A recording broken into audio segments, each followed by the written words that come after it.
प्रशिया का इतिहास समझना हो तो पहले यह समझना होगा कि उसकी जमीन पर सबसे पहले किसका झंडा गड़ा था और वो झंडा कैसे और क्यों झुका। ट्यूटोनिक ओनाडर, यह नाम आज बहुत कम लोग जानते हैं, लेकिन मध्यकालीन यूरोप में यह नाम सुनकर राजे महाराजे भी सतर्क हो जाते थे। यह एक जर्मन धर्मयोद्धा संगठन था जिसकी स्थापना 12वीं शताब्दी में धर्मयुद्धों के दौरान हुई थी। इसका मूल उद्देश्य था पूर्वी यूरोप के उन लोगों को ईसाई बनाना जो अभी भी पुराने देवी देवताओं को मानते थे।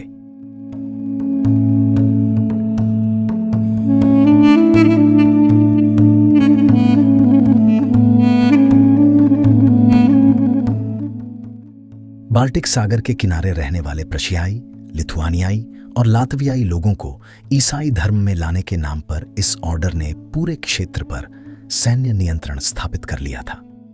तलवार और क्रॉस दोनों एक साथ चलते थे।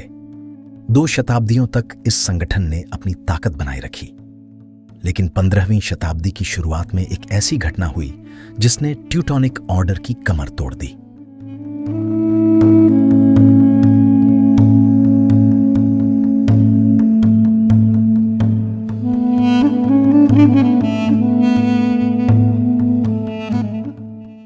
सन 1410 में ग्रुनवाल्ड के मैदान में पोलैंड और लिथुआनिया की संयुक्त सेना ने ट्यूटोनिक ऑर्डर को एक ऐसी हार दी जिससे वो कभी पूरी तरह उबर नहीं सका। यह केवल एक सैन्य पराजय नहीं थी, यह उस संगठन की आत्मा पर एक गहरा घाव था। ऑर्डर के सबसे अनुभवी और काबिल नेता उस युद्ध में मारे गए। जो बचे वे या तो बूढ़े थे या अनुभवहीन। इस हार के बाद जो नेता ग्रैंड मास्टर बना उसका नाम था हाइनरिक फॉन प्लाउएन द एल्डर, लेकिन वो अकेले इस डूबते जहाज को बचाने में सक्षम नहीं था।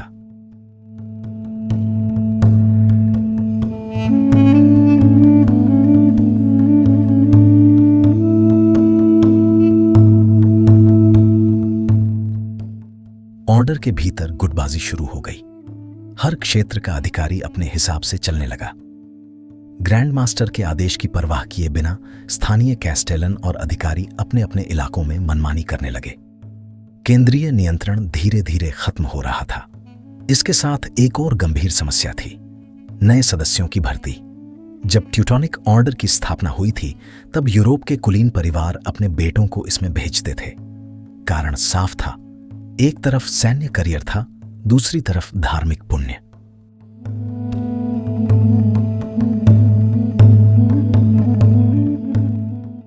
उस समय बाल्टिक में अभी भी गैर ईसाई लोग थे जिन्हें धर्म में लाने का पवित्र कार्य बाकी था, लेकिन 15वीं शताब्दी तक वो तर्क ही खत्म हो चुका था।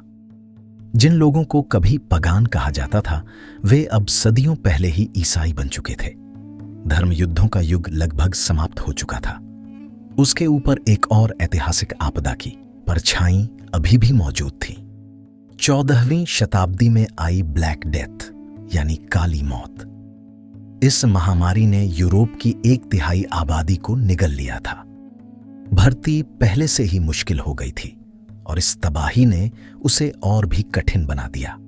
जब नए सदस्य नहीं आए तो ऑर्डर को भाड़े के सैनिकों पर निर्भर होना पड़ा।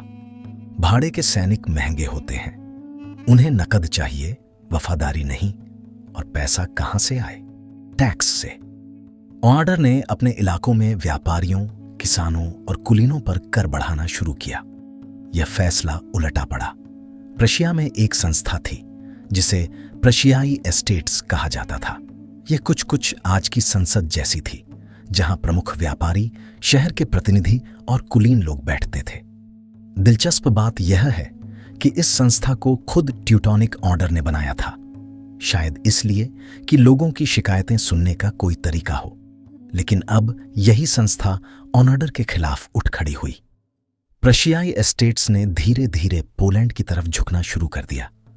यह एक बड़ा राजनीतिक बदलाव था। सोचिए, एक संगठन जिसने पूरी जिंदगी पोलैंड से लड़ाई की, उसके अपने इलाके के लोग अब पोलैंड को बेहतर विकल्प मान रहे थे। यह इस बात का सबूत था कि ट्यूटोनिक ऑर्डर की साख कितनी गिर चुकी थी। 1440 में इस असंतोष ने एक संगठित रूप लिया। प्रशियाई कन्फेडरेशन की स्थापना हुई। इसमें प्रशिया के प्रमुख शहर शामिल हुए, डेंजिग, एल्बिंग, कोनिग्सबर्ग, कुल्म और थॉर्न। यह कोई साधारण व्यापारिक संघ नहीं था। इसका एक स्पष्ट राजनीतिक लक्ष्य था, ट्यूटोनिक ऑर्डर के शासन को समाप्त करना और प्रशिया को पोलिश राजशाही के अंतर्गत लाना। यह एक असाधारण स्थिति थी। वो लोग जिन पर ट्यूटोनिक ऑर्डर राज करता था, वो खुद ही दूसरे देश के राजा को निमंत्रण दे रहे थे कि आकर हमें अपना हिस्सा बना लो। यह ऑर्डर की नाकामी की चरम अभिव्यक्ति थी। यहां यह समझना जरूरी है कि यह केवल शासन के प्रति आक्रोश नहीं था, यह उस पूरी व्यवस्था के प्रति अस्वीकृति थी जो समय के साथ प्रासंगिकता खो चुकी थी। ट्यूटोनिक ऑर्डर एक मध्यकालीन धार्मिक सैन्य संस्था थी। वो समय जब ऐसी संस्थाओं की जरूरत थी वो बीत चुका था। यूरोप बदल रहा था, राष्ट्रीय पहचान मजबूत हो रही थी, धर्मनिरपेक्ष शासन का विचार आकार ले रहा था और व्यापार व अर्थव्यवस्था राजनीति को नई दिशा दे रहे थे। प्रशियाई कन्फेडरेशन बन जाना एक बात थी, लेकिन उसका अगला कदम उठाना बिल्कुल अलग। एक संगठन बनाना आसान होता है, उसे टिकाए रखना और उससे कुछ हासिल करना यह असली परीक्षा होती है। 1440 में बना यह संघ 14 साल तक शांत रहा, लेकिन इन 14 सालों में असंतोष की आग धीरे धीरे और भड़कती रही। जब वो आग बाहर आई तो उसने पूरे क्षेत्र को अपनी लपेट में ले लिया। 1454 की शुरुआत में प्रशियाई कन्फेडरेशन ने फैसला किया कि अब केवल शिकायत करना काफी नहीं, अब विद्रोह का वक्त आ गया है।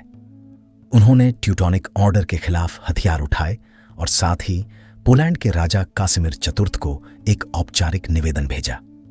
संदेश सीधा था, हम आपकी प्रजा बनना चाहते हैं, बदले में हमारी मदद करें।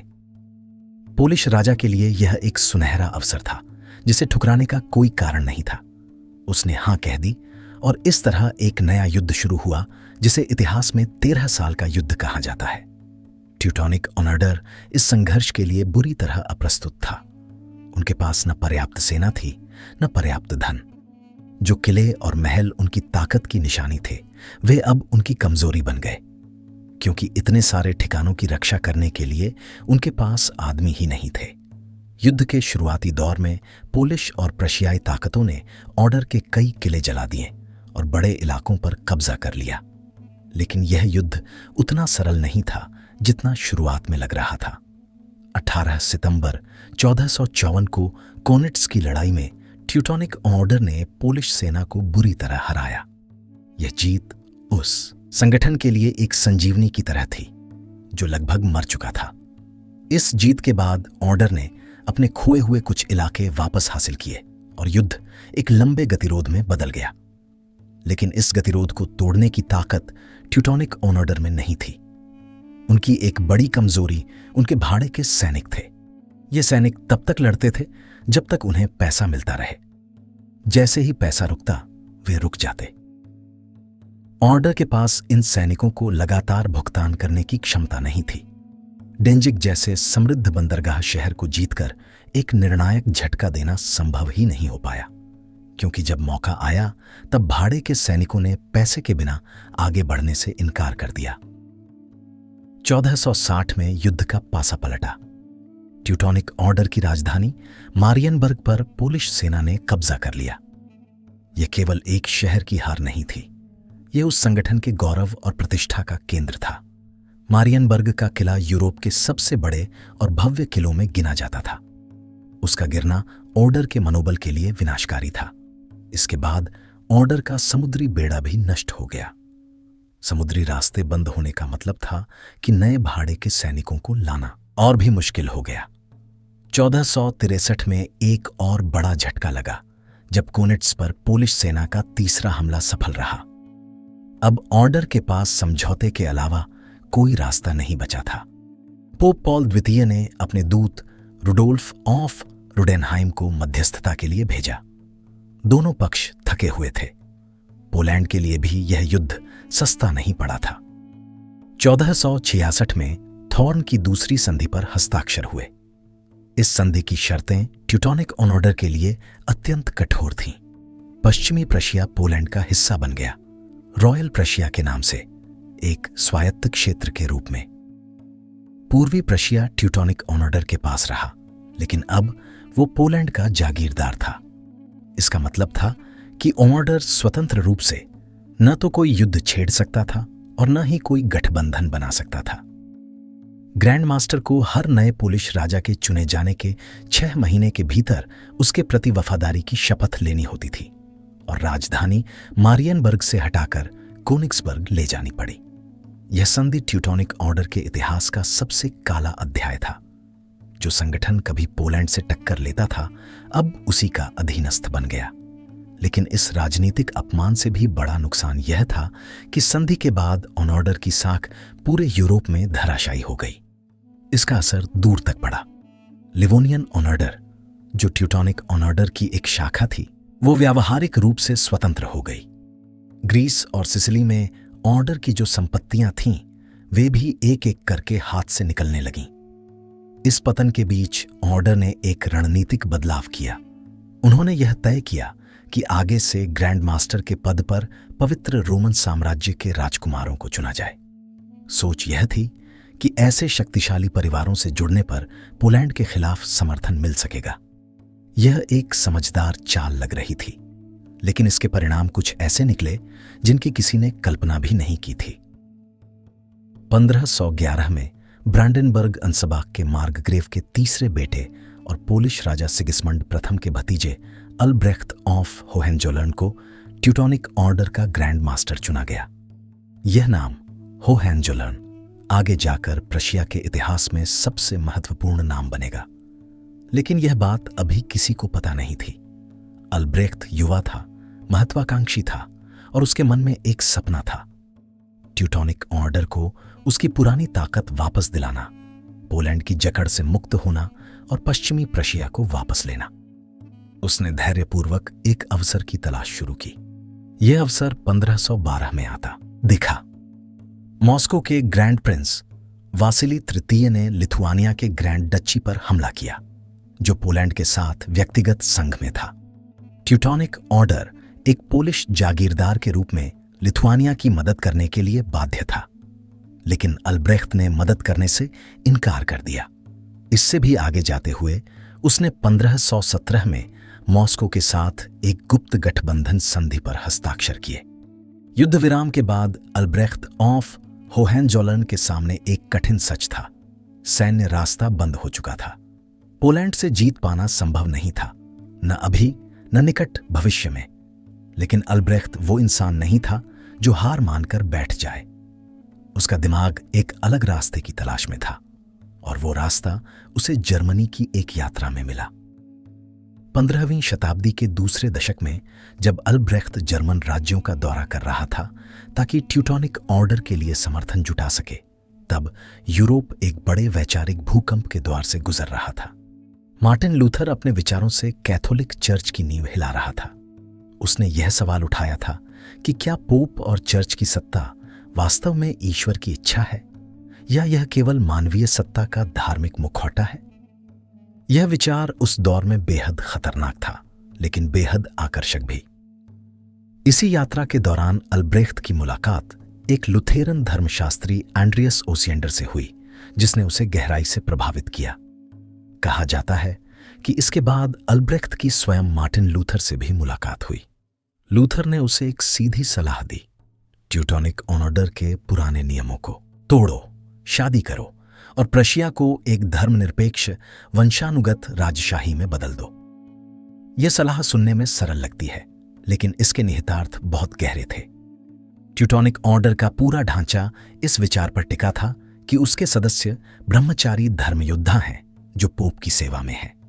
अगर ग्रैंड मास्टर खुद लुथेरनवाद अपना ले तो पोप की सत्ता स्वतः अप्रासंगिक हो जाती है, और अगर प्रशिया एक धर्मनिरपेक्ष रियासत बन जाए तो वो जमीन, वो संसाधन, वो किले जो अब तक चर्च के थे, सब ग्रैंड मास्टर के व्यक्तिगत नियंत्रण में आ जाते।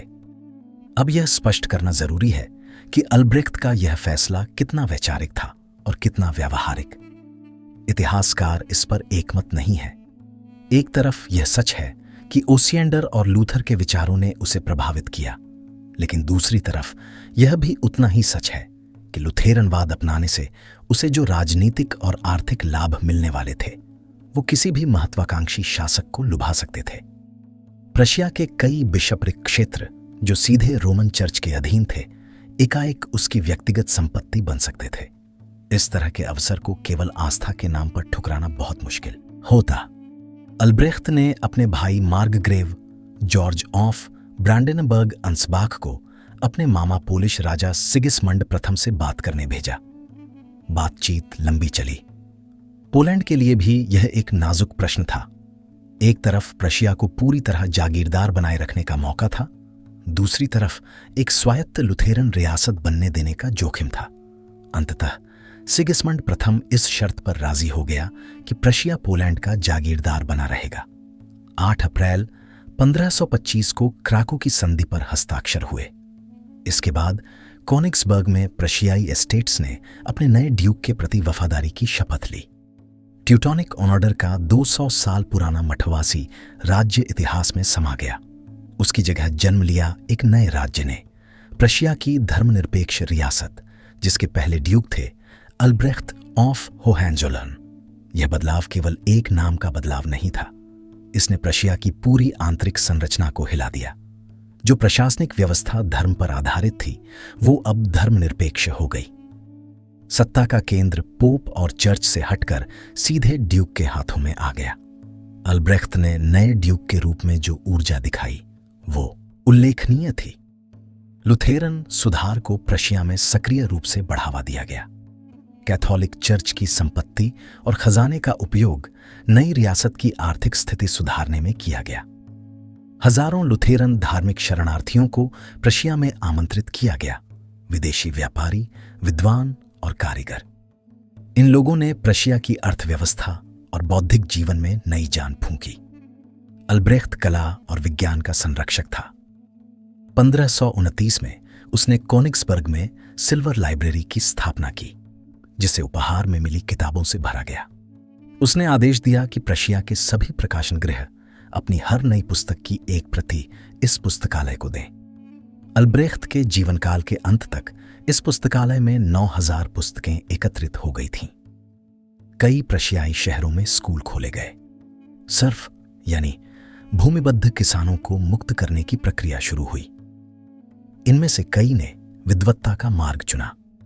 अल्ब्रेख्त ने एक व्यक्तिगत गायक मंडली भी बनाई, जिसमें विदेशी संगीतकार शामिल थे। 1544 में उसने कोनिग्सबर्ग में एक विश्वविद्यालय की स्थापना की, कोलेगियम अल्ब्रेक्टिनम। यह उसका सबसे महत्वाकांक्षी प्रोजेक्ट था। उसने यूरोप के श्रेष्ठ विद्वानों को यहां आमंत्रित करने में व्यक्तिगत रुचि ली, लेकिन इसी विश्वविद्यालय ने उसके लिए मुसीबत भी खड़ी की। 1549 में उसने एंड्रियस ओसिएंडर को, जिसने उसके धर्म परिवर्तन में भूमिका निभाई थी, यहां प्रोफेसर नियुक्त किया। लेकिन तब तक ओसिएंडर ऐसे धर्मशास्त्रीय विचार फैला रहा था जो मुख्य धारा के लुथेरनवाद से भी अलग थे। अल्ब्रेख्त ने उसका बचाव किया और इससे प्रशियाई कुलीन वर्ग में गहरा असंतोष फैल गया। ओसिएंडर की मृत्यु के बाद उसके दामाद योहान फुंक और उसके एक संदिग्ध मित्र पॉल स्कालिच ने ड्यूक के अनौपचारिक सलाहकारों की भूमिका संभाल ली और इस स्थिति का खूब फायदा उठाया। प्रशियाई कुलीन वर्ग इतना नाराज हुआ कि उसने पोलिश राजा सिगिस्मंड द्वितीय से हस्तक्षेप की अपील की। पोलैंड ने एक जांच आयोग भेजा। फुंक को फांसी हुई और स्कालिच देश छोड़कर भाग गया। जॉर्ज फ्रेडरिक की मृत्यु के बाद रीजेंट की भूमिका ब्रांडेनबर्ग के निर्वाचक योआखिम फ्रेडरिक को मिली और इसके बदले में उन्होंने पोलिश खजाने को 30,000 गुल्डन सालाना देने का वादा किया। होहेंजोलर्न परिवार की प्रशिया पर पकड़ अब केवल कागजी नहीं रही थी, वो व्यावहारिक भी हो चुकी थी।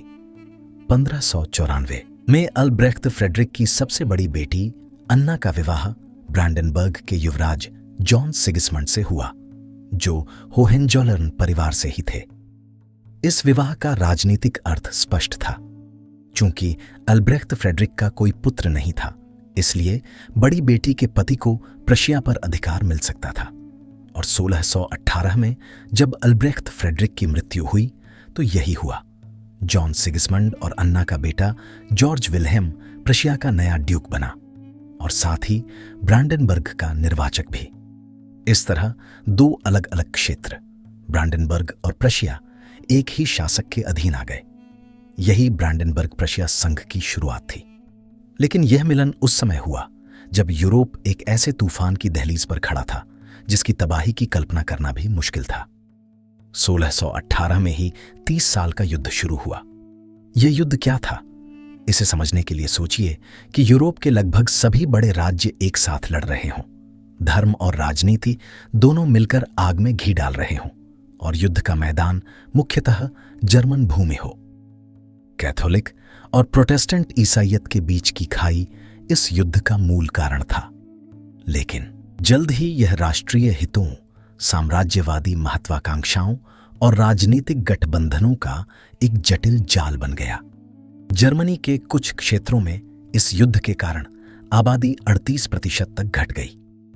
अल्टमार्क और वुर्टेम्बर्ग जैसे इलाके सबसे बुरी तरह प्रभावित हुए। सेनाएं जहां से भी गुजरती थीं, लूटपाट, जबरन कर वसूली और फसलें छीनना उनका सामान्य व्यवहार था। बीमारियां सेनाओं के साथ साथ चलती थीं और आम लोगों को युद्ध से भी ज्यादा मारती थीं। जॉर्ज विल्हेम इस विनाशकारी युद्ध में अपने राज्य को बचाने की पूरी कोशिश करता रहा। उसकी स्थिति बेहद नाजुक थी। दक्षिण में हैब्सबर्ग, पश्चिम में सैक्सनी, उत्तर में डेनमार्क और स्वीडन।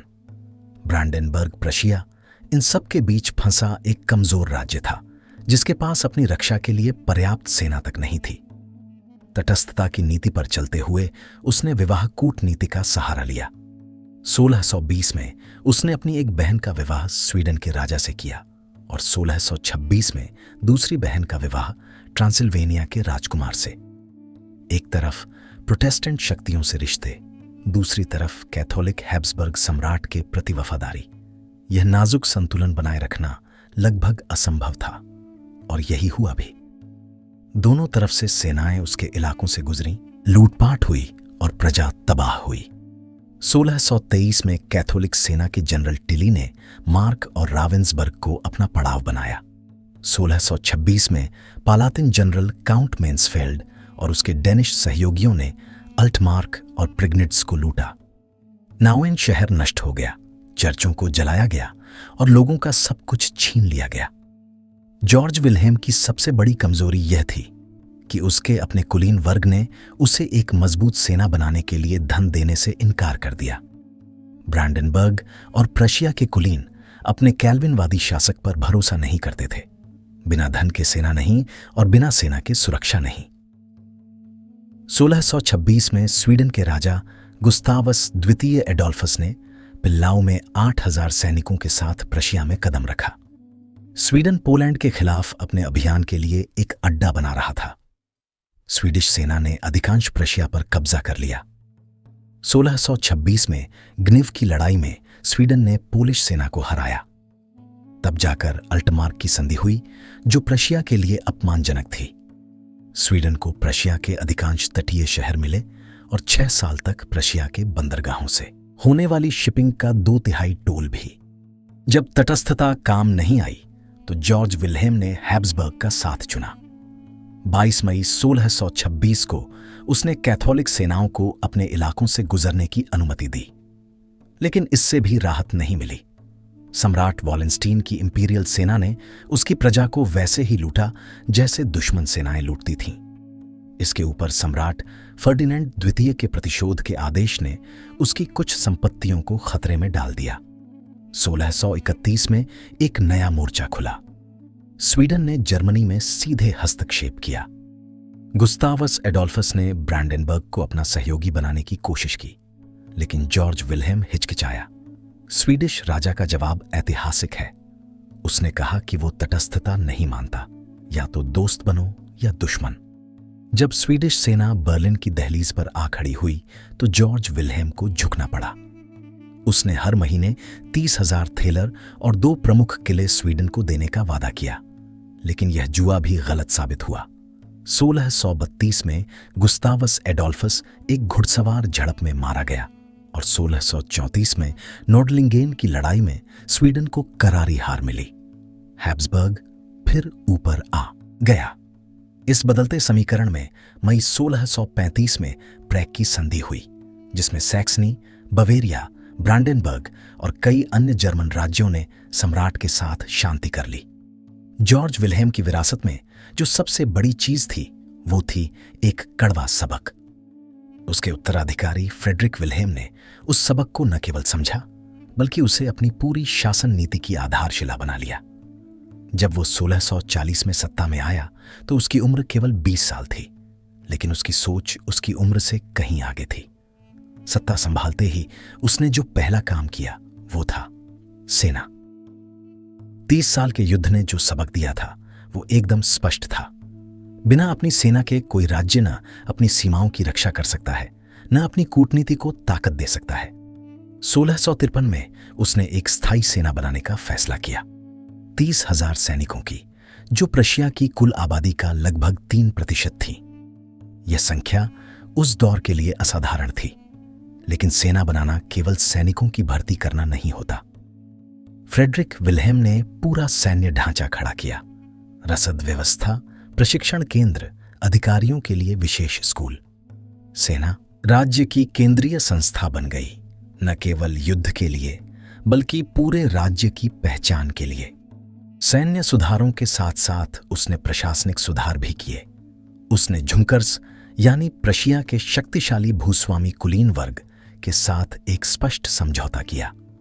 1653 में ब्रांडेनबर्ग के झुंकर्स को उनके सरफों पर अधिकार की पुष्टि कर दी गई। बदले में उन्होंने शासक को नियमित कर देने और केंद्रीय प्रशासन को स्वीकार करने पर सहमति जताई। यह एक व्यावहारिक सौदा था। फ्रेडरिक विल्हेम को सेना के लिए धन मिला, झुंकर्स को अपनी संपत्ति पर नियंत्रण मिला। धार्मिक सहिष्णुता की नीति उसने अपने पूर्वजों से विरासत में ली और उसे और आगे बढ़ाया। लुथेरन, कैल्विनवादी, कैथोलिक और यहूदी सबको उसके राज्य में जगह मिली। यह केवल नैतिक उदारता नहीं थी, यह एक आर्थिक रणनीति भी थी। धार्मिक उत्पीड़न से भागे हुए लोग अक्सर कुशल कारीगर, व्यापारी और विद्वान होते थे। उन्हें बसाने से राज्य की अर्थव्यवस्था को सीधा फायदा होता था। अब सवाल यह था कि इस नई ताकत का पहला इम्तिहान कब और कहां होगा। जवाब मिला 1654 में, जब स्वीडन ने एक बार फिर पोलिश धरती पर हमला किया। स्वीडन ने फ्रेडरिक विल्हेम को अपने साथ आने का न्योता दिया, लेकिन फ्रेडरिक विल्हेम को डर था कि स्वीडन बाल्टिक तट पर फिर से कब्जा जमा लेगा, जो प्रशिया के व्यापारिक हितों के लिए खतरनाक था। उसकी यह हिचकिचाहट बेकार साबित हुई जब स्वीडिश सेना ने रॉयल और डक्कल दोनों प्रशियाओं पर कब्जा कर लिया। अब उसके पास स्वीडन की शर्तें मानने के अलावा कोई रास्ता नहीं था। 1656 में उसने स्वीडन की संप्रभुता को डक्कल प्रशिया पर स्वीकार किया और स्वीडिश युद्ध अभियान में शामिल हो गया। बदले में डक्कल प्रशिया पर स्वायत्तता और पोलैंड के सीधे नियंत्रण वाले 4 प्रांतों पर संप्रभुता का वादा मिला। जुलाई 1656 में वारसा के पास 3 दिन की लड़ाई हुई।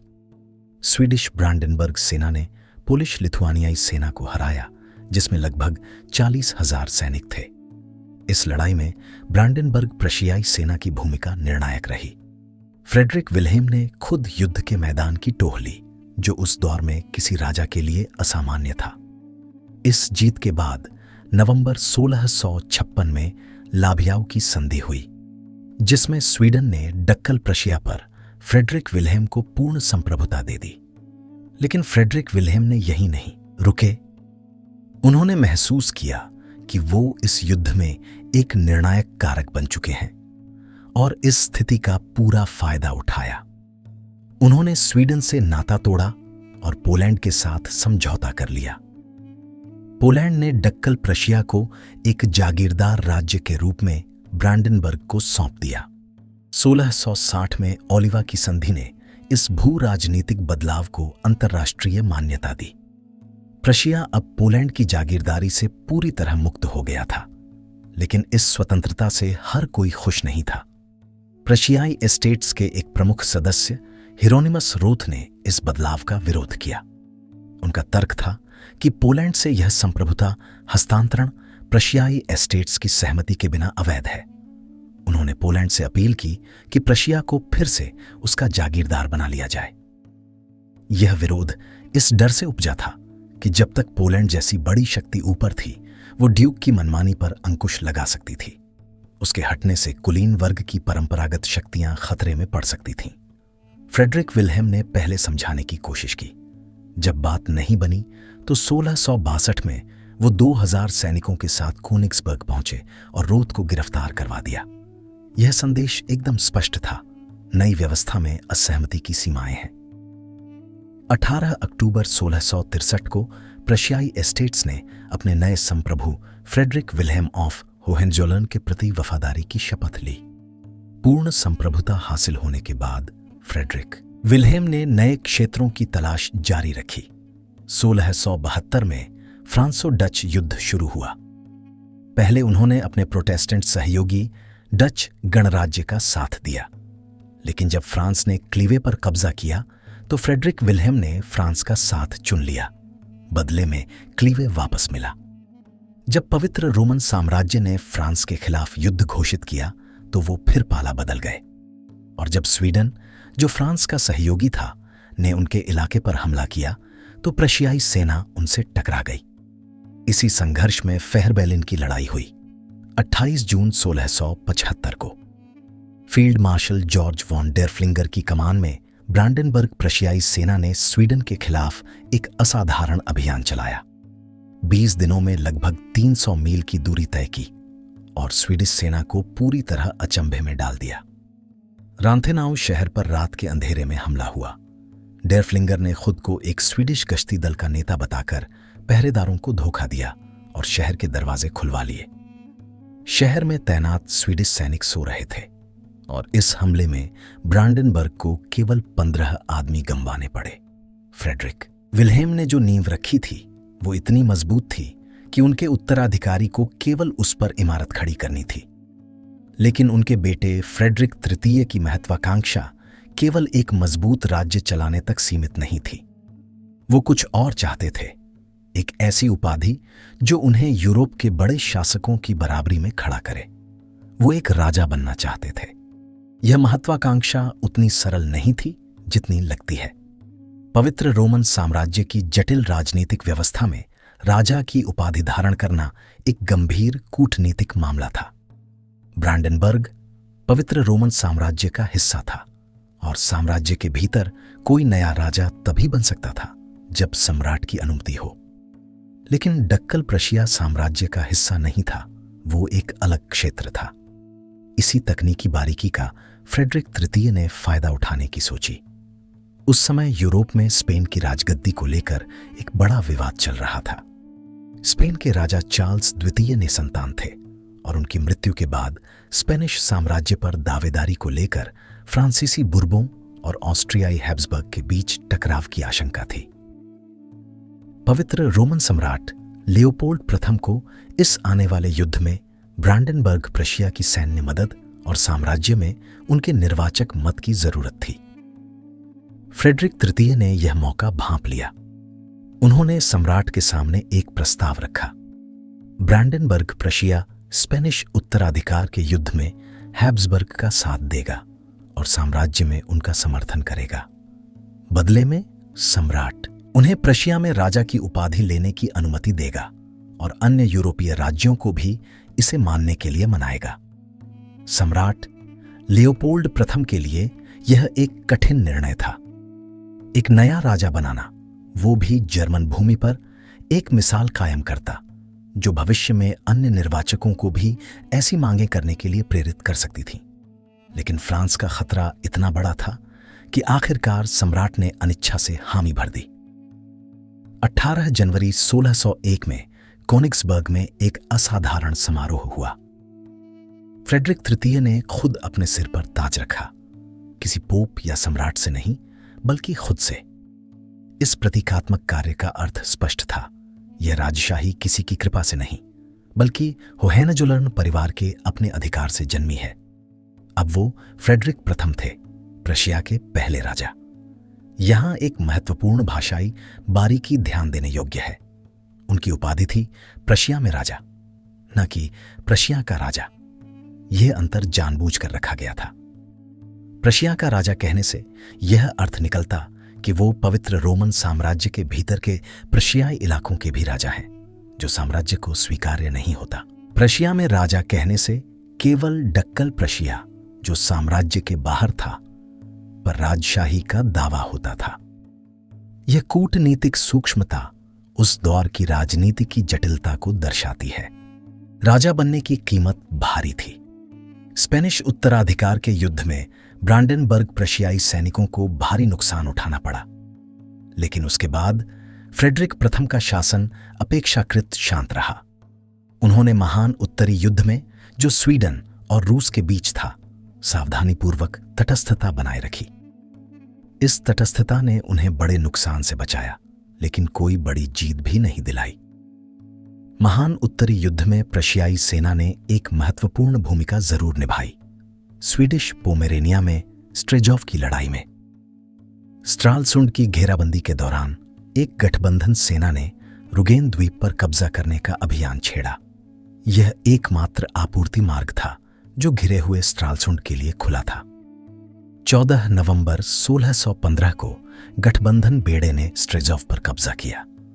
केवल 20 स्वीडिश घुड़सवार वहां तैनात थे। शहर आसानी से मिल गया।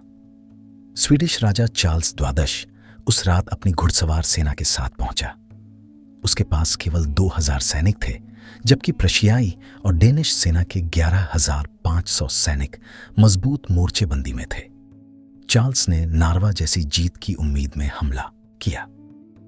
पहले उसके पैदल सैनिकों ने किलेबंदी पर धावा बोला, लेकिन प्रशियाई और सैक्सन तोपों और मस्केट की बौछार ने उन्हें वापस धकेल दिया। स्वीडिश घुड़सवारों पर पलटवार ने उन्हें भी पीछे हटने पर मजबूर किया। इस लड़ाई में गठबंधन को केवल 250 हताहत हुए, जबकि स्वीडन के 500 से अधिक सैनिक मारे गए, घायल हुए या पकड़े गए। इस लड़ाई में प्रशियाई सेना की भूमिका निर्णायक रही। प्रशियाई रेजिमेंटों की सटीक गोलाबारी ने स्वीडिश आक्रमण की कमर तोड़ दी। इसके बाद प्रशिया ने महान उत्तरी युद्ध में एक सहायक लेकिन अपेक्षाकृत छोटी भूमिका निभाई। फ्रेडरिक प्रथम को क्षेत्रीय लाभ सीमित ही मिले। उनका राज्य अभी भी उत्तरी जर्मनी में बिखरे हुए इलाकों का एक असंबद्ध समूह था। फ्रेडरिक प्रथम की मृत्यु के अगले दिन से ही यह साफ हो गया कि प्रशिया एक बिल्कुल अलग किस्म के शासक के हाथों में आ गया है। फ्रेडरिक विल्हेम प्रथम ने अपने पिता के भव्य दरबार को देखते ही उसे सरकारी दफ्तरों में बदलने का आदेश दिया। जो कमरे कभी कला और विलासिता के केंद्र थे, वो अब प्रशासनिक कार्यालय बन गए। राजपरिवार एक छोटे हिस्से में सिमट गया। यह केवल किफायत का मामला नहीं था, यह एक दर्शन था। फ्रेडरिक विल्हेम प्रथम का मानना था कि राज्य की हर संपत्ति, हर पाई, हर इंसान का एक उद्देश्य होना चाहिए। विलासिता उद्देश्यहीन है, इसलिए अस्वीकार्य है। उन्होंने अपने पिता के मंत्रियों को बर्खास्त किया और उनकी जगह ऐसे लोगों को लाए जो सीधे उनके प्रति जवाबदेह थे। फ्रांसीसी संस्कृति का यूरोपीय कुलीन वर्ग पर जो प्रभाव था, उससे वो सख्त नफरत करते थे। वो खुद को एक असली जर्मन कहते थे। कला और साहित्य में उनकी रुचि नगण्य थी। उनका पूरा ध्यान एक ही चीज पर केंद्रित था, सेना। इसीलिए उन्हें सोल्डाटेनकोइंग यानी सैनिक राजा कहा जाता है। लेकिन एक मजबूत सेना बनाने के लिए पहले एक मजबूत अर्थव्यवस्था चाहिए। फ्रेडरिक विल्हेम प्रथम ने इस सच्चाई को पूरी तरह समझा और राज्य की वित्तीय व्यवस्था को सुधारने में जुट गए। 1717 में कुलीन वर्ग को सामंती सैन्य सेवा से मुक्त कर दिया गया, लेकिन बदले में उन्हें एक वार्षिक कर देना पड़ा जो सीधे राज्य के खजाने में जाता था। इसी साल पूरे राज्य में अनिवार्य प्राथमिक शिक्षा लागू की गई। 1722 में जनरल डायरेक्टोरेट की स्थापना हुई, एक केंद्रीय प्रशासनिक निकाय जो राज्य के सभी वित्तीय निर्णयों की निगरानी करता था। हर नीति, हर खर्च, हर योजना, सब कुछ इसी के माध्यम से जाता था। इस व्यवस्था ने राज्य में एक आधुनिक नौकरशाही का ढांचा खड़ा किया जो अपने समय से बहुत आगे था। फ्रेडरिक विल्हेम प्रथम अनुशासन के मामले में अत्यंत कठोर थे। किसी मंत्री का समिति की बैठक में अनुपस्थित रहना, 6 महीने के वेतन की कटौती, 35 अध्याय और 297 अनुच्छेदों वाला एक दस्तावेज बनाया गया, जिसमें हर सरकारी कर्मचारी के कर्तव्य बिल्कुल स्पष्ट रूप से लिखे गए थे। इस व्यवस्था ने कर संग्रह को इतना कुशल बना दिया कि 1740 तक प्रशिया की राज्य आय दोगुनी हो गई। इन आर्थिक सुधारों का सबसे सीधा लाभ सेना को मिला। फ्रेडरिक विल्हेम प्रथम ने विदेशों से अधिकारी और सैनिक भर्ती करने के लिए इस नए धन का उपयोग किया। उन्होंने झुंकर्स की जमीन से किसानों को नहीं उठाया, क्योंकि वो जानते थे कि इससे उनके सबसे शक्तिशाली समर्थकों को नाराज करना पड़ेगा। इसके बजाय पैसे से सैनिक खरीदे। उनके शासनकाल के अंत तक प्रशिया के पास 80,000 प्रशिक्षित, सुसज्जित और भुगतान पाए सैनिक थे, जो यूरोप की सबसे बड़ी और सबसे अनुशासित सेनाओं में से एक थी। उनके शासनकाल में एक उल्लेखनीय क्षेत्रीय अधिग्रहण भी हुआ, स्टेटिन बंदरगाह, जो बाल्टिक सागर पर एक महत्वपूर्ण व्यापारिक केंद्र था। लेकिन उनकी असली विरासत क्षेत्र में नहीं, व्यवस्था में थी। लेकिन इस सब के पीछे एक गहरा व्यक्तिगत विरोधाभास था। जो राजा राज्य को इतनी कुशलता से चलाता था, वो अपने खुद के बेटे के साथ बेहद क्रूर था। युवराज फ्रेडरिक, जो आगे चलकर फ्रेडरिक महान बने, अपने पिता से बिल्कुल अलग था। उसे संगीत पसंद था, दर्शन शास्त्र पसंद था, साहित्य पसंद था और फ्रांसीसी संस्कृति में उसकी गहरी रुचि थी। वो सब जो उसके पिता को नापसंद था। फ्रेडरिक विल्हेम प्रथम ने अपने बेटे को इन रुचियों के लिए बार बार अपमानित किया, मारा और प्रताड़ित किया। युवराज के बारे में उसकी मित्रता को लेकर अफवाहें भी फैलीं। उसके पिता के एक पृष्ठ पीटर कार्ल क्रिस्टोफ वॉन कीट के साथ उसकी घनिष्ठता पर सवाल उठाए गए। कीट को दरबार से निकाल दिया गया। एक बार पिता द्वारा पिटाई के बाद युवराज फ्रेडरिक ने इंग्लैंड भागने का फैसला किया, अपने मित्र हंस हरमान वॉन कांटे के साथ, जो एक युवा प्रशियाई अधिकारी था। राजा को यह पता चल गया। दोनों को भगोड़े के आरोप में गिरफ्तार किया गया। सैन्य न्यायाधिकरण ने कांटे को आजीवन कारावास की सजा सुनाई, लेकिन युवराज को दंडित करने से इनकार कर दिया। जिस बेटे को पिता ने दशकों तक दबाने की कोशिश की, वो गद्दी पर बैठते ही एक बिल्कुल अलग इंसान की तरह सामने आया, और साथ ही बिल्कुल वही भी जो पिता चाहता था। फ्रेडरिक द्वितीय में दोनों चीजें एक साथ थीं, दार्शनिक की संवेदनशीलता और योद्धा की निर्ममता। यह विरोधाभास ही उनकी महानता का रहस्य था। गद्दी पर बैठने से कुछ महीने पहले उन्होंने गुमनाम रूप से मैकियावेली की प्रसिद्ध पुस्तक द प्रिंस की आलोचना लिखी थी, जिसे एंटी मैकियावेल कहा जाता है। इसमें उन्होंने तर्क दिया कि राजाओं को अपनी प्रजा का जीवन बेहतर बनाने पर ध्यान देना चाहिए, न कि केवल विजय और विस्तार पर। यह एक आदर्शवादी विचार था, लेकिन इतिहास की विडंबना देखिए। जो राजा मैकियावेली की निंदा करता था, उसने अपने पूरे शासनकाल में सबसे अधिक मैकियावेलियन नीतियां अपनाई। फ्रेडरिक द्वितीय अपने पिता की तरह अनुशासित और मितव्ययी थे। सुबह अंधेरे में उठना, कड़ा दैनिक कार्यक्रम, राज्य प्रशासन पर गहरी पकड़। लेकिन उनकी दुनिया इससे कहीं बड़ी थी। उन्होंने अपने मित्र फ्रांसीसी दार्शनिक वोल्टेयर को पत्र लिखे, जिनमें 16 पैदल सेना, बटालियन और 5 हुस्सार स्क्वाड्रन बढ़ाने की योजना के साथ साथ नए अकादमियां बनाने और प्रांतों में 1.5 साल का अनाज भंडार सुनिश्चित करने की बात भी होती थी। एक ही पत्र में दर्शन और युद्ध नीति। यही फ्रेडरिक द्वितीय थे। दिसंबर 1740 में एक ऐसी घटना हुई जिसने पूरे यूरोप का नक्शा बदल दिया। ऑस्ट्रिया के सम्राट चार्ल्स षष्ठम की मृत्यु हो गई। उनकी उत्तराधिकारी थीं उनकी बेटी मारिया थेरेसा।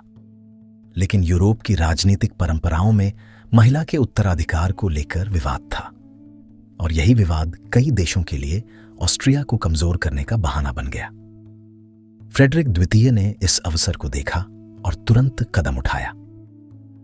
चार्ल्स षष्ठम की मृत्यु के 2 महीने के भीतर प्रशियाई सेना ने सिलेसिया की सीमा पार कर ली।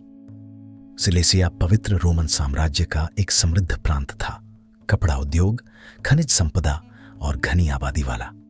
7 हफ्तों के भीतर प्रशियाई सेना ने पूरे सिलेसिया पर कब्जा कर लिया।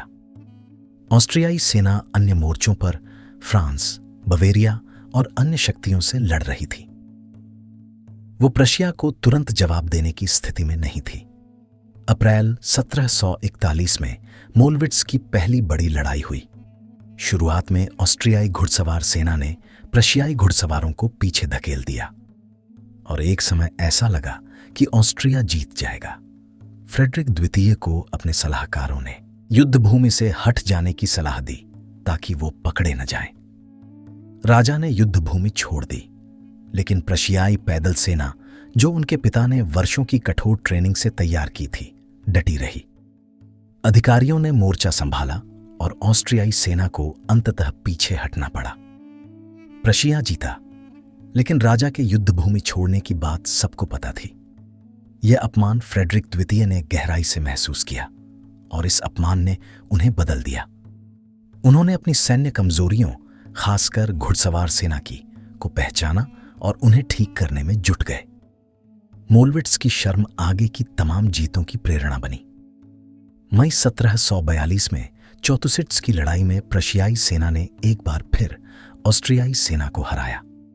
इस बार फ्रेडरिक द्वितीय मोर्चे पर थे और उन्होंने अपनी सेना का कुशलता से नेतृत्व किया।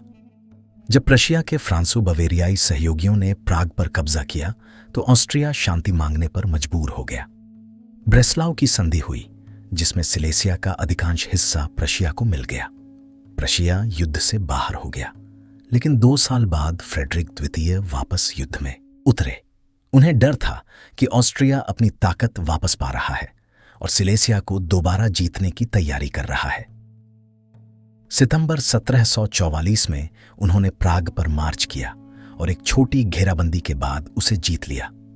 लेकिन अब सैक्सनी, जो पहले प्रशिया का सहयोगी था, ऑस्ट्रिया की तरफ चला गया। 2 मोर्चों पर लड़ना मुश्किल था। सर्दियां आ रही थीं, रसद मुश्किल हो रही थी। फ्रेडरिक को बोहेमिया से वापस हटना पड़ा। स्थिति और बिगड़ी जब बवेरिया, एक और प्रमुख सहयोगी, युद्ध से बाहर हो गया और फ्रांस भी निष्क्रिय हो गया। ऑस्ट्रिया ने इस मौके का फायदा उठाने की कोशिश की। 4 जून 1745 को होहेन-फ्रीडबर्ग की लड़ाई हुई और यह लड़ाई फ्रेडरिक द्वितीय की सैन्य प्रतिभा का पहला बड़ा प्रमाण बनी। उनके सामने थी 58,000 की संयुक्त ऑस्ट्रो सैक्सन सेना। फ्रेडरिक के पास थे 56,000 प्रशियाई सैनिक। रात के अंधेरे में फ्रेडरिक ने अपनी सेना को चुपके से तैनात किया। सुबह 2 बजे पूरी सेना युद्ध क्रम में थी। योजना सरल लेकिन दुस्साहसी थी। दाहिने पंख पर भारी घुड़सवार हमले से सैक्सन सेना को पहले तोड़ना, फिर उसी ताकत को ऑस्ट्रियाई पैदल सेना पर मोड़ना। भोर होते ही सैक्सन सेना पर हमला हुआ। प्रशियाई घुड़सवारों ने सैक्सन घुड़सवार सेना को तितर-बितर कर दिया, इतनी बुरी तरह कि वो अगली सुबह तक वापस नहीं आ सके। 21 प्रशियाई बटालियनों ने सैक्सन और कुछ ऑस्ट्रियाई इकाइयों को ध्वस्त किया। सैक्सन सेना को अपने कुल 20,000 सैनिकों में से लगभग 5,000 गंवाने पड़े। इसके बाद ऑस्ट्रियाई सेना की बारी थी। लड़ाई का सबसे नाटकीय क्षण तब आया जब रिजर्व में रखी बेयरूथ ड्रैगन रेजिमेंट 10 स्क्वाड्रन की घुड़सवार इकाई ने अपनी पहाड़ी से नीचे उतरकर ऑस्ट्रियाई पैदल सेना की पंक्तियों में सीधे घुसकर उन्हें चारों तरफ से घेर लिया। इस एक हमले में 21 दुश्मन बटालियन को या तो घेर लिया गया या तहस नहस कर दिया गया। 66 ऑस्ट्रियाई युद्ध ध्वज, 7 निशान, 60 तोपें, सब प्रशिया के हाथ लगे। मारिया थेरेसा ने हार मानने की बजाय यूरोप की कूटनीति को ही बदल डाला। उन्होंने एक ऐसा गठबंधन बनाया जो पहले कभी संभव नहीं लगता था। ऑस्ट्रिया, फ्रांस, रूस और सैक्सनी एक साथ। फ्रांस और ऑस्ट्रिया सदियों के दुश्मन थे, लेकिन प्रशिया का बढ़ता हुआ ताकत दोनों के लिए एक साझा खतरा बन गया था। इतिहास इस घटना को कूटनीतिक क्रांति कहता है। फ्रेडरिक द्वितीय ने यह भांप लिया। उन्होंने इंग्लैंड के साथ वेस्टमिंस्टर की संधि की। इंग्लैंड को अपने हनोवर क्षेत्र की सुरक्षा चाहिए थी, प्रशिया को यूरोप में एक शक्तिशाली समुद्री साझेदार। दोनों का काम बना। 1756 में युद्ध शुरू होने से पहले ही फ्रेडरिक द्वितीय ने पहला कदम उठाया। वो जानते थे कि उनकी कुल सैन्य ताकत और जनसंख्या दुश्मन गठबंधन से बहुत कम है, इसलिए रक्षात्मक युद्ध में जाना घातक होता। उन्होंने सैक्सनी पर बिजली की तरह हमला किया, लाइप्जिग और ड्रेसडेन पर जल्दी कब्जा किया और सैक्सन सेना को पिड़ना में घेर लिया। सैक्सनी के पास आत्मसमर्पण के सिवा कोई रास्ता नहीं था और उसके सैनिक प्रशियाई सेना में शामिल कर लिए गए। इसके बाद फ्रेडरिक बोहेमिया गए। प्राग की लड़ाई में ऑस्ट्रियाई सेना को हराया, लेकिन प्राग का किला नहीं जीत सके और फिर कोलिन की लड़ाई में 1757 में उन्हें अपनी पहली बड़ी हार मिली। 10,000 से अधिक सैनिक खो गए। यह फ्रेडरिक द्वितीय की पहली करारी सैन्य पराजय थी। इस हार का असर तुरंत महसूस हुआ। फ्रांस, रूस और स्वीडन ने प्रशिया की कमजोरी देखकर आक्रमण तेज कर दिए। ड्यूक कम्बरलैंड की ब्रिटिश सेना हेस्टनबेक में फ्रांस से हार गई और उसे भंग करना पड़ा। हनोवर और हेसेन पर फ्रांसीसी कब्जा हो गया। रूसी सेना ने पूर्वी प्रशिया पर हमला किया, ग्रॉस येगर्सडॉर्फ में प्रशिया को हराया, मेमेल पर कब्जा किया और कोनिग्सबर्ग को घेर लिया। स्वीडन ने पोमेरेनिया में उतरकर लूटपाट शुरू की। अक्टूबर 1757 में ऑस्ट्रियाई सेना बर्लिन के बाहरी इलाकों तक पहुंच गई। हर दिशा से घिरे फ्रेडरिक द्वितीय के पास आंतरिक मोर्चों पर तेजी से सेना को एक जगह से दूसरी जगह ले जाने की एकमात्र रणनीति थी और इसी रणनीति ने उन्हें जिंदा रखा। 5 नवंबर 1757 को रोजबाग की लड़ाई हुई। फ्रांसीसी मार्शल सुबिस और इंपीरियल फील्ड मार्शल सैक्से हिल्डबर्गहाउसन की संयुक्त सेना में 41,000 सैनिक थे। फ्रेडरिक के पास केवल 22,000। अनुपात लगभग 2 से 1 था। लेकिन गठबंधन सेना की गलती यह थी कि वो एक विशाल और अव्यवस्थित स्तंभ में आगे बढ़ रही थी। फ्रेडरिक ने यह देखा और जेम्स हिल की एड में अपनी सेना को इस तरह घुमाया कि दुश्मन को लगा प्रशिया पीछे हट रहा है। मेजर जनरल वॉन साइडलिट्स की घुड़सवार सेना ने पहले फ्रांसीसी अग्रिम घुड़सवारों को तोड़ा और फिर पलटकर उनकी पैदल सेना पर टूट पड़ी। पूरी लड़ाई 90 मिनट में खत्म हो गई। गठबंधन सेना ने 10,000 से अधिक सैनिक खोए। प्रशिया के केवल 169 सैनिक मारे गए और 300 घायल हुए। यह अनुपात इतिहास के सबसे असंतुलित युद्ध परिणामों में से एक था। इसके 30 दिन बाद 5 दिसंबर को ल्यूथेन की लड़ाई हुई, जिसे कई इतिहासकार फ्रेडरिक द्वितीय की सबसे बड़ी रणनीतिक जीत मानते हैं। ऑस्ट्रियाई सेना के पास 85,000 सैनिक थे, प्रशिया के पास केवल 33,000। फ्रेडरिक ने ऑब्लिक अटैक यानी तिरछे हमले की रणनीति अपनाई। दुश्मन के एक पंख पर पूरी ताकत झोंककर उसे तोड़ा, फिर पूरी लाइन ध्वस्त की। लेकिन युद्ध अभी खत्म नहीं था। 1758 में रूस ने कोनिग्सबर्ग और पिल्लाऊ पर कब्जा किया और कुस्त्रिन को घेर लिया। 13 अगस्त को जोरनडॉर्फ की लड़ाई में रूसी सेना से टकराव हुआ। नतीजा अनिर्णायक रहा और प्रशिया को 13,000 सैनिक गंवाने पड़े। इतनी भारी हानि एक छोटे देश के लिए बर्दाश्त से बाहर थी। अगस्त 1759 में कुनर्सडॉर्फ की लड़ाई में फ्रेडरिक द्वितीय को अपने पूरे करियर की सबसे बड़ी हार मिली। वो खुद लगभग मारे गए। इस हार के बाद उन्होंने अपने मंत्री काउंट फिंक वॉन फिंकेनस्टाइन को एक पत्र लिखा, जिसमें सिंहासन छोड़ने का संकेत था। ऑस्ट्रिया ने सैक्सनी पर कब्जा किया। अक्टूबर 1760 में गठबंधन सेना ने एक बार फिर बर्लिन पर कब्जा किया। जर्मनी से 60,000 नए भर्तियां की गईं, लेकिन ये अनुभवहीन सैनिक उस प्रशियाई सेना की जगह नहीं ले सकते थे जो इस लंबे युद्ध में खप गई थी। लिग्निड्स और टोरगांव में जीतें हुई, लेकिन वो स्थिति पलटने के लिए काफी नहीं थी। युद्ध के बाद जो प्रशिया बचा था वो घावों से भरा था। 2,60,000 सैनिक खो चुके थे, खेत उजड़े थे, व्यापार ठप था और कई प्रांतों की आबादी तेजी से घटी थी। लेकिन फ्रेडरिक द्वितीय वो इंसान नहीं थे जो तबाही को देखकर बैठ जाएं। युद्ध समाप्त होते ही उन्होंने पुनर्निर्माण शुरू किया और इस काम में उन्होंने वही ऊर्जा लगाई जो कभी युद्ध भूमि पर लगाते थे। सेना के गोदामों से अनाज और घोड़े किसानों को बांटे गए। जिन प्रांतों में फसलें तबाह हो गई थीं, वहां बीज और मवेशी मुहैया कराए गए। यह केवल दया नहीं थी, यह व्यावहारिकता थी। फ्रेडरिक जानते थे कि एक समृद्ध किसान वर्ग ही राज्य के कर का आधार है। बिना कृषि के पुनरुद्धार के सेना को दोबारा खड़ा करना असंभव था। फ्रेडरिक द्वितीय ने ऑडरब्रुक दलदल को सुखाने का एक महत्वाकांक्षी अभियान चलाया। 1.5 लाख एकड़ नई कृषि भूमि बनाई गई। हजारों किसान परिवारों को इन नई जमीनों पर बसाया गया। सिंचाई के लिए नहरें खोदी गईं। यह काम केवल आर्थिक नहीं था, यह एक इंजीनियरिंग उपलब्धि भी थी। हालांकि इसकी एक पर्यावरणीय कीमत भी चुकानी पड़ी। दलदल सुखाने से ऑडरब्रुक की जैव विविधता को भारी नुकसान पहुंचा। इसी दौर में प्रशिया में एक नई फसल ने जड़ें जमाईं, आलू। नई दुनिया से आई यह फसल शुरू में प्रशियाई किसानों को बिल्कुल पसंद नहीं थी। कोलबर्ग शहर के अधिकारियों ने फ्रेडरिक के आलू उगाने के आदेश के जवाब में लिखा कि इस चीज में न गंध है न स्वाद, यहां तक कि कुत्ते भी इसे नहीं खाते। लेकिन फ्रेडरिक ने हार नहीं मानी। धीरे धीरे आलू ने जगह बनाई। 7 साल के युद्ध के दौरान जब फसलें नष्ट हो गई थीं, आलू ने लाखों लोगों को भूख से बचाया। इसीलिए फ्रेडरिक को डेर कार्टोफेल्कोनिक यानी आलू राजा भी कहा जाता है। व्यापार को बढ़ावा देने के लिए आंतरिक कर शुल्क घटाए गए। नहरें बनाई गईं जो व्यापारिक माल की आवाजाही को सस्ता बनाती थीं, और निर्यात को प्रोत्साहित करने के लिए सुरक्षात्मक शुल्क लगाए गए।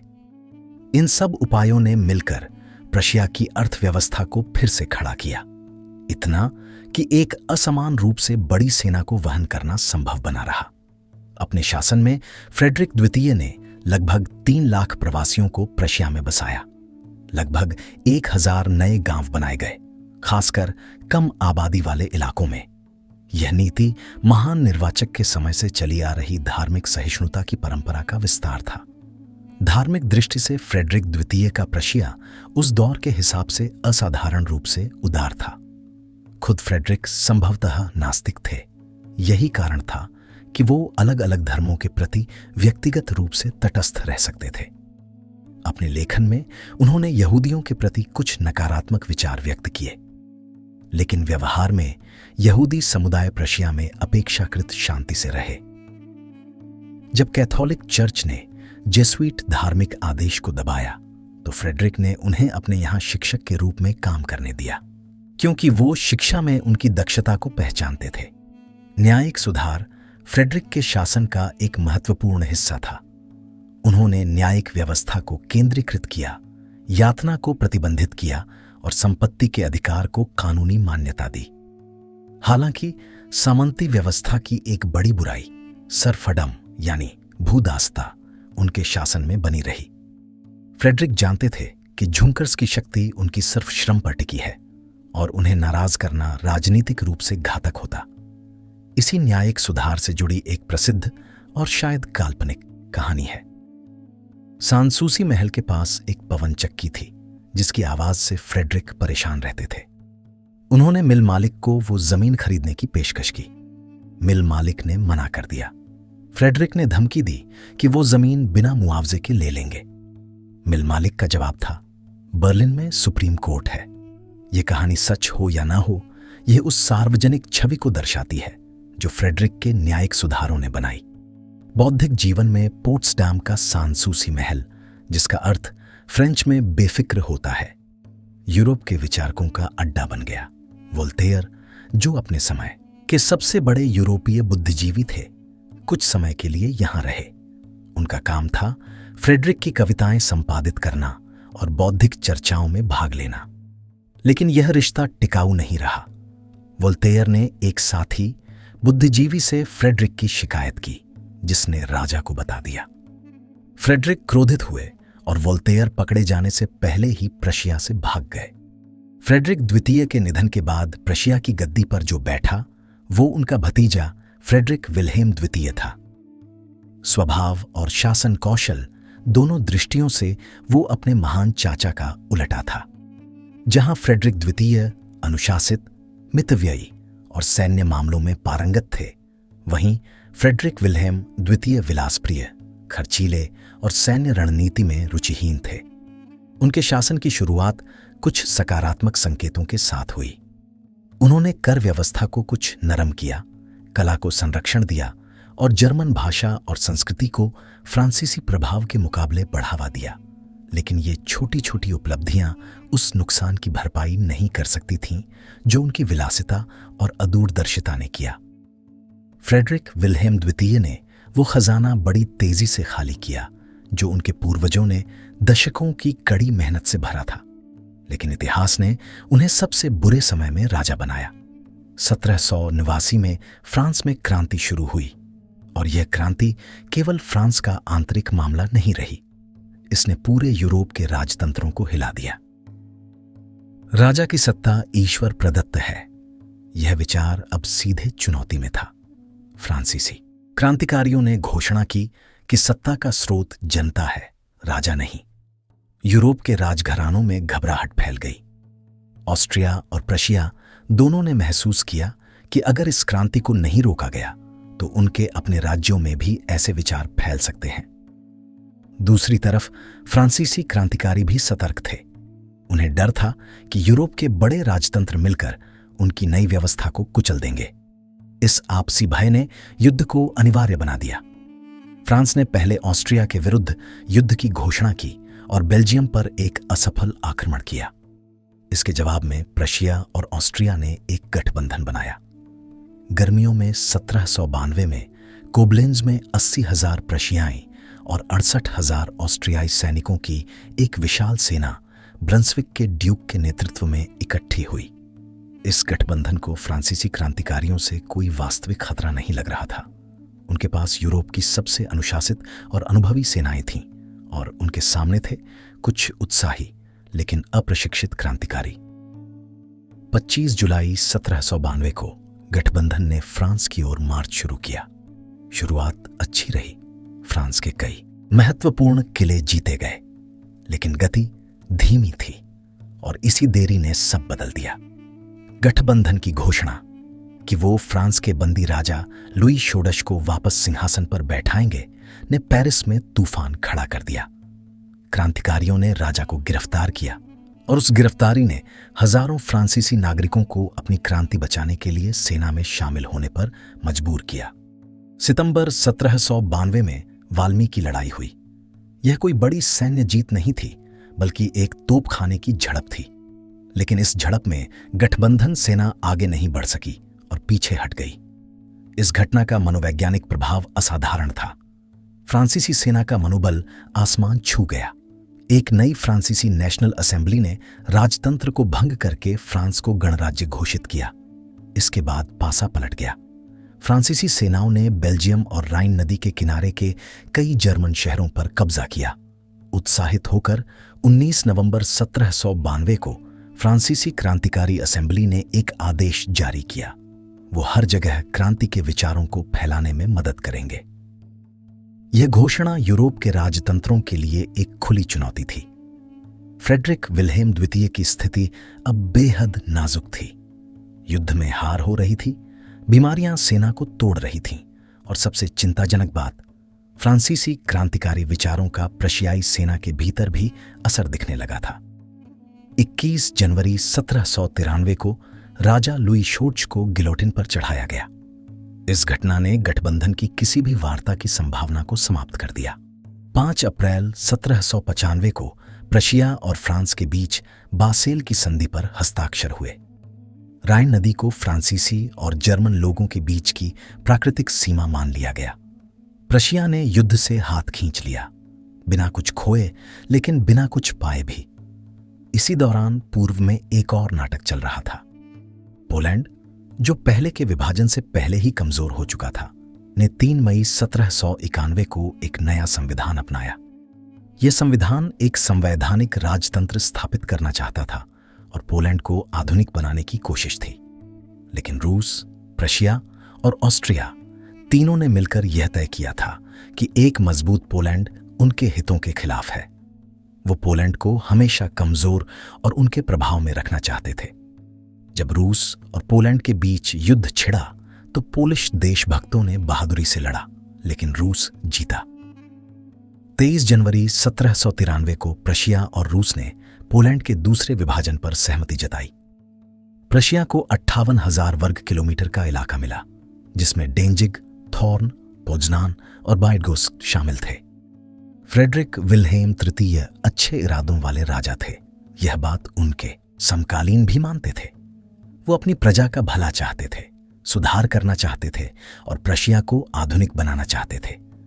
लेकिन इरादे और क्षमता हमेशा साथ नहीं चलते। वो स्वभाव से संकोची और निर्णय लेने में धीमे थे। उनके अपने दरबार में उनकी रानी लुईज का प्रभाव इतना अधिक था कि कई बार नीतिगत फैसले उनसे होते थे, राजा से नहीं। शुरुआती दौर में फ्रेडरिक विल्हेम तृतीय ने नेपोलियन से अच्छे संबंध बनाए रखे। वो नेपोलियन के नए साम्राज्य को मान्यता देने वाले पहले बड़े राजाओं में से थे। नेपोलियन के खिलाफ बने दूसरे और तीसरे गठबंधनों में प्रशिया ने हिस्सा नहीं लिया। यह तटस्थता उनकी सावधानी का प्रतीक थी। लेकिन बर्लिन में एक युद्धवादी गुट सक्रिय था, जिसकी अगुवाई रानी लुईज कर रही थी। यह गुट चाहता था कि प्रशिया, ऑस्ट्रिया, रूस और ब्रिटेन के साथ मिलकर नेपोलियन के बढ़ते साम्राज्य को रोके। फ्रांस की शक्ति हर दिन बढ़ रही थी और प्रशिया की पश्चिमी सीमा पर उसकी उपस्थिति असहज करने वाली थी। 3 नवंबर 1805 को पोट्सडाम में रूसी ज़ार अलेक्जेंडर प्रथम और फ्रेडरिक विल्हेम तृतीय ने गुप्त रूप से एक संधि पर हस्ताक्षर किए। शर्त यह थी कि प्रशिया 1,80,000 सैनिकों के साथ तीसरे गठबंधन में शामिल होगा, लेकिन केवल तब जब नेपोलियन एक प्रशियाई दूत के जाने के 4 हफ्ते के भीतर शांति प्रस्ताव ठुकरा दे। कहा जाता है कि इस संधि पर हस्ताक्षर के समय दोनों राजाओं ने फ्रेडरिक महान की कब्र के सामने शाश्वत मित्रता की शपथ ली। लेकिन यह शाश्वत मित्रता 1 महीने भी नहीं टिकी। 2 दिसंबर 1805 को ऑस्टरलिट्स में नेपोलियन ने ऑस्ट्रियाई और रूसी सेनाओं को एक निर्णायक हार दी। यह जीत इतनी पूर्ण और इतनी तेज थी कि यूरोपीय शक्तियों का संतुलन रातों रात बदल गया। प्रशिया के लिए रूस का साथ देना अब बेहद जोखिम भरा लग रहा था। फ्रेडरिक विल्हेम तृतीय ने पोट्सडाम की संधि को भुला दिया और नेपोलियन के साथ अपने पुराने संबंध बहाल करने की कोशिश की। नेपोलियन को पोट्सडाम की गुप्त संधि का पता था।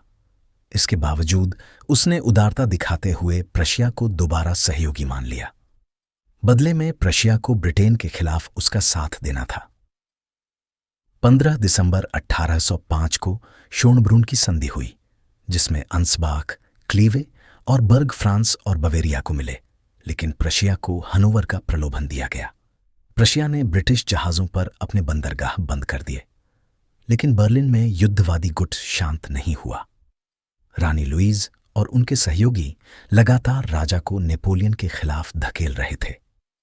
नेपोलियन की बढ़ती शक्ति और राइन परिसंघ, जो जर्मन राज्यों का एक फ्रांसीसी कठपुतली संघ था, प्रशिया की सीमाओं पर उसकी भारी उपस्थिति ने आखिरकार राजा का मन बदल दिया। शरद 1806 में प्रशिया ने युद्ध की तैयारी शुरू की, लगभग बिना किसी बाहरी समर्थन के। ऑस्ट्रिया ऑस्टरलिट्स की हार से संभल नहीं पाया था। रूस अभी भी कमजोर था। ब्रिटेन समुद्री शक्ति था। जमीनी युद्ध में उसकी भूमिका सीमित थी। सैक्सनी ने कुछ मदद की। यह एक बेहद जोखिम भरा दांव था।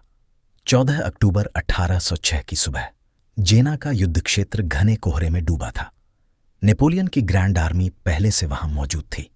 ब्रंसविक के ड्यूक की कमान में लगभग 38,000 प्रशियाई सैनिक और 120 तोपें मोर्चे पर थीं। उनके सामने थे नेपोलियन के 40,000 सैनिक और 70 तोपें। लेकिन संख्याओं से ज्यादा महत्वपूर्ण थी स्थिति। प्रशियाई सेना का मनोबल पहले से ही कमजोर था। भूख, थकान और उच्च कमान की अनिर्णायकता ने उन्हें तोड़ा हुआ था। सुबह 6 बजे युद्ध शुरू हुआ। मार्शल लांज और मार्शल सुल्ट के फ्रांसीसी कोर ने तुरंत प्रशियाई बाएं पंख को दबाना शुरू किया। शुरुआती घंटों में प्रशिया ने कड़ा प्रतिरोध किया। जनरल टावर्नजीन के कोर ने फ्रांसीसियों को कई बार पीछे धकेला, लेकिन जब दोपहर 1 बजे नेपोलियन ने 60,000 सैनिकों के साथ पूरी तरह हमला बोला, चारों तरफ से एक साथ, तो प्रशियाई पंक्तियां टूट गईं। मूरा की घुड़सवार सेना ने पीछे हटती प्रशियाई सेना का पीछा किया और उनकी व्यवस्थित वापसी को एक भागती भीड़ में बदल दिया। शाम 4 बजे तक जेना की लड़ाई खत्म हो गई।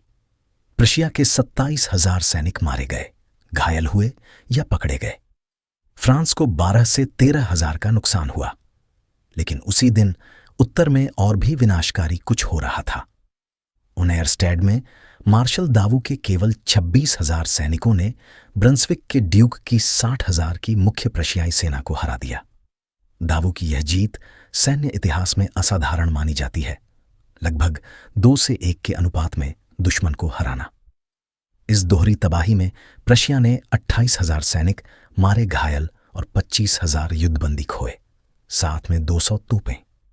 13 दिन बाद नेपोलियन बर्लिन में दाखिल हुआ।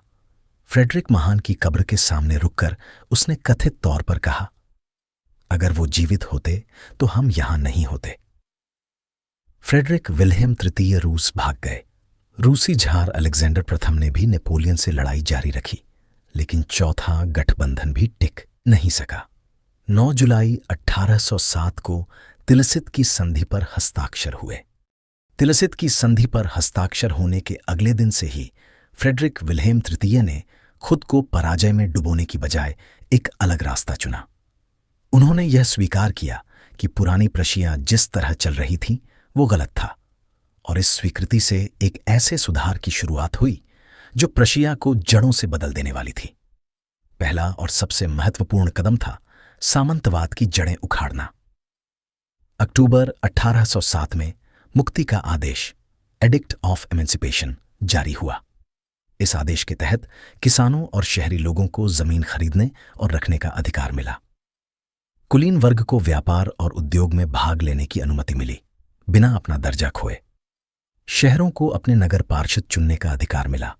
ये बदलाव छोटे नहीं थे, इन्होंने प्रशिया की सामाजिक संरचना को बुनियादी रूप से हिला दिया। सेना में बदलाव और भी गहरे थे। शारीरिक दंड, जो प्रशियाई सेना की पहचान था और जिसे फ्रेडरिक विल्हेम प्रथम ने संस्थागत रूप दिया था, अब समाप्त कर दिया गया। सेना में अनुशासन अब डर से नहीं, बल्कि सम्मान और राष्ट्रीय गर्व से बनाए रखा जाएगा। यह नई सोच थी। लेकिन तिलसित की संधि के अनुसार प्रशिया केवल 43,000 की स्थायी सेना रख सकता था।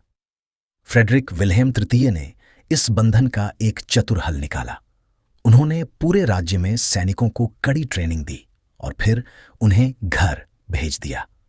आधिकारिक रूप से वो स्थायी सेना का हिस्सा नहीं थे। इस तरह 2 लाख से अधिक प्रशिक्षित सैनिकों का एक अदृश्य भंडार तैयार हो गया, जिसका नेपोलियन को पता नहीं था। इन सुधारों के पीछे कई प्रतिभाशाली दिमाग काम कर रहे थे। बैरन वॉर्मस्टाइन और प्रिंस हार्डेनबर्ग प्रशासनिक सुधारों के वास्तुकार थे। जनरल शार्नहोर्स्ट और ग्नाइजेनाउ ने सैन्य ढांचे को नए सिरे से बनाया। इन लोगों ने प्रशिया को न केवल सैन्य रूप से बल्कि वैचारिक रूप से भी तैयार किया, एक ऐसे राष्ट्र के रूप में जो अपनी आजादी के लिए लड़ने का हक रखता है। 1812 में नेपोलियन ने रूस पर आक्रमण किया। यह उसकी सबसे बड़ी भूल साबित हुई। 6 लाख से अधिक सैनिकों की ग्रैंड आर्मी रूस की गहराइयों में घुसी और फिर उसी गहराई में खप गई। रूसी सर्दी, जलाई हुई धरती की नीति और लगातार झड़पों ने नेपोलियन की सेना को तबाह कर दिया। फ्रेडरिक विल्हेम तृतीय ने शुरू में सावधानी बरती। उन्होंने नेपोलियन को 50 से 60,000 सैनिकों की पेशकश तक की, लेकिन जब रूस का पीछा करती रूसी सेनाएं प्रशियाई इलाकों में घुसने लगीं तो निर्णय की घड़ी आ गई। फरवरी 1813 में क्लिश की संधि पर प्रशिया और रूस के हस्ताक्षर हुए। प्रशिया ने 80,000 सैनिकों के साथ नेपोलियन विरोधी गठबंधन में शामिल होने का वचन दिया। रूस ने वादा किया कि तिलसित में खोए सभी प्रशियाई इलाके वापस दिलाए जाएंगे। इसके साथ ही यह तय हुआ कि ऑस्ट्रिया, ब्रिटेन और स्वीडन को भी इस गठबंधन में लाने की कोशिश की जाएगी। प्रशिया की जनता का उत्साह अभूतपूर्व था। लैंडवेयर यानी नागरिक मिलिशिया की स्थापना हुई। हर वर्ग के लोग, किसान, व्यापारी, विद्यार्थी नेपोलियन के खिलाफ लड़ने के लिए आगे आए। यह वो प्रशिया नहीं था जो जेना में हारा था। यह एक जागी हुई कौम थी जो अपनी पहचान और आजादी के लिए उठ खड़ी हुई थी। वसंत और गर्मी 1813 में छठे गठबंधन की सेनाएं नेपोलियन की ग्रैंड आर्मी से जर्मनी में जूझती रहीं। लड़ाइयां होती रहीं। कुछ में नेपोलियन जीता, कुछ में गठबंधन। लेकिन अक्टूबर में एक ऐसी निर्णायक टक्कर होने वाली थी जो इस पूरे संघर्ष का भाग्य तय कर देगी। 16 अक्टूबर 1813 को लाइप्जिग में 4 दिनों की लड़ाई शुरू हुई, जिसे राष्ट्रों की लड़ाई कहा जाता है। 4,50,000 से अधिक सैनिक, 20 से अधिक राष्ट्रीयताएं। यह यूरोपीय इतिहास की उस समय तक की सबसे बड़ी लड़ाई थी। नेपोलियन के पास लगभग 1,90,000 सैनिक थे, ज्यादातर अनुभवहीन युवा भर्तियां। गठबंधन के पास 3 लाख से अधिक। प्रशियाई सेना के 110 बटालियन और 122 घुड़सवार स्क्वाड्रन इसमें शामिल थे। पहले दिन की लड़ाई बराबरी की रही। नेपोलियन ने दोपहर बाद एक बड़ा पलटवार किया। 150 तोपों की सलामी के साथ मूरा की 10,000 घुड़सवारों की भारी सेना ने गठबंधन के केंद्र में सेंध लगाई। एक समय ऑस्ट्रियाई मुख्यालय के पास तक फ्रांसीसी घुड़सवार पहुंच गए और झार अलेक्जेंडर प्रथम लगभग पकड़े जाते, लेकिन गठबंधन ने संभल कर पलटवार किया और स्थिति स्थिर की। उत्तर में प्रशियाई जनरल ब्लूखर की सेना ने मार मार के फ्रांसीसी कोर को कड़ी टक्कर दी। मॉकेर्न और विडेरिड्स जैसे गांवों के लिए घंटों की लड़ाई हुई। अंततः प्रशियाई सेना ने इन्हें जीत लिया। दूसरे और तीसरे दिन गठबंधन की ताजा सेनाएं आती रहीं। 18 अक्टूबर को भारी लड़ाई में फ्रांसीसी सेना पीछे हटने लगी। उसी दिन एक ऐतिहासिक घटना हुई। रेनियर के कोर में शामिल सैक्सन सेना ने अचानक नेपोलियन का साथ छोड़कर गठबंधन की तरफ मोर्चा बदल लिया। यह नेपोलियन के पूरे करियर का सबसे बड़ा मोर्चे पर विद्रोह था।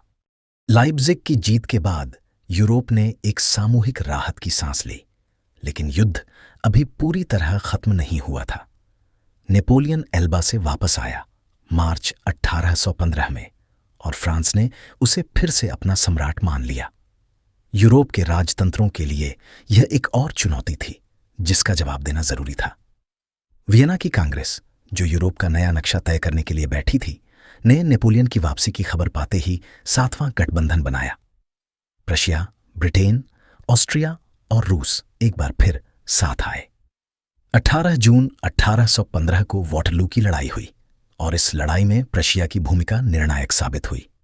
ड्यूक ऑफ वेलिंगटन की ब्रिटिश सेना ने दिन भर नेपोलियन के हमलों को झेला। शाम तक उनकी सेना थकान और नुकसान से जूझ रही थी। ठीक उस क्षण जनरल ब्लूखर के नेतृत्व में 65,000 प्रशियाई सैनिक युद्धभूमि पर पहुंचे। नेपोलियन की सेना दो तरफ से घिर गई। फ्रांसीसी पंक्तियां टूट गईं और भगदड़ मच गई। नेपोलियन का अंत हो गया, इस बार हमेशा के लिए। वियना की कांग्रेस ने नेपोलियन की पराजय से पहले ही अपना काम लगभग पूरा कर लिया था। वाटरलू से 9 दिन पहले उसने अपना काम समाप्त किया। प्रशिया के लिए इस कांग्रेस के नतीजे मिले जुले रहे। तिलसित में खोए अधिकांश इलाके वापस मिले, लेकिन राज्य फिर भी 2 असंबद्ध हिस्सों में बटा रहा। पूर्वी प्रशिया और पश्चिमी प्रांत, जो हेसे, हनोवर और ब्रंसविक जैसे जर्मन राज्यों से अलग थे। एक छोर पर थियोनविल का फ्रांसीसी किला था, दूसरे छोर पर मेमेल और नीमेन नदी। रूस की तुलना में प्रशिया की आबादी कम थी, ऑस्ट्रिया की तुलना में क्षेत्रफल छोटा था और ब्रिटेन की तुलना में समुद्री ताकत नगण्य थी। फिर भी नेपोलियन के खिलाफ संघर्ष में प्रशिया ने जो भूमिका निभाई थी, उसने उसे यूरोप की 5 बड़ी शक्तियों में स्थापित कर दिया। अब युद्ध का द्वार खत्म हुआ और एक अलग किस्म का संघर्ष शुरू हुआ, वैचारिक, राजनीतिक और सामाजिक। नेपोलियन के युद्धों ने जर्मन भूमि पर एक नई चेतना जगाई थी। जर्मन बोलने वाले लोगों में यह सवाल उठने लगा, हम इतने सारे छोटे छोटे राज्यों में बटे क्यों हैं? क्या हम एक राष्ट्र नहीं हैं? इस एकीकरण की मांग और प्रशिया ऑस्ट्रिया की पुरानी प्रतिद्वंद्विता दोनों अब नए सिरे से सामने आ रहे थे।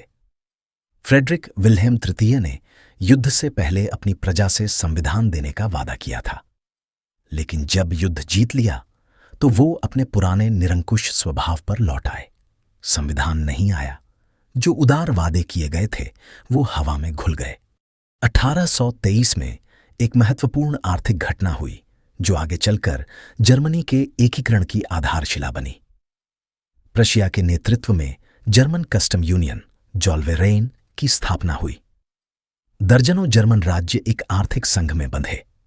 आंतरिक व्यापार शुल्क खत्म हुए, साझा मुद्रा नीति बनी और व्यापार के लिए एक बड़ा एकीकृत बाजार तैयार हुआ।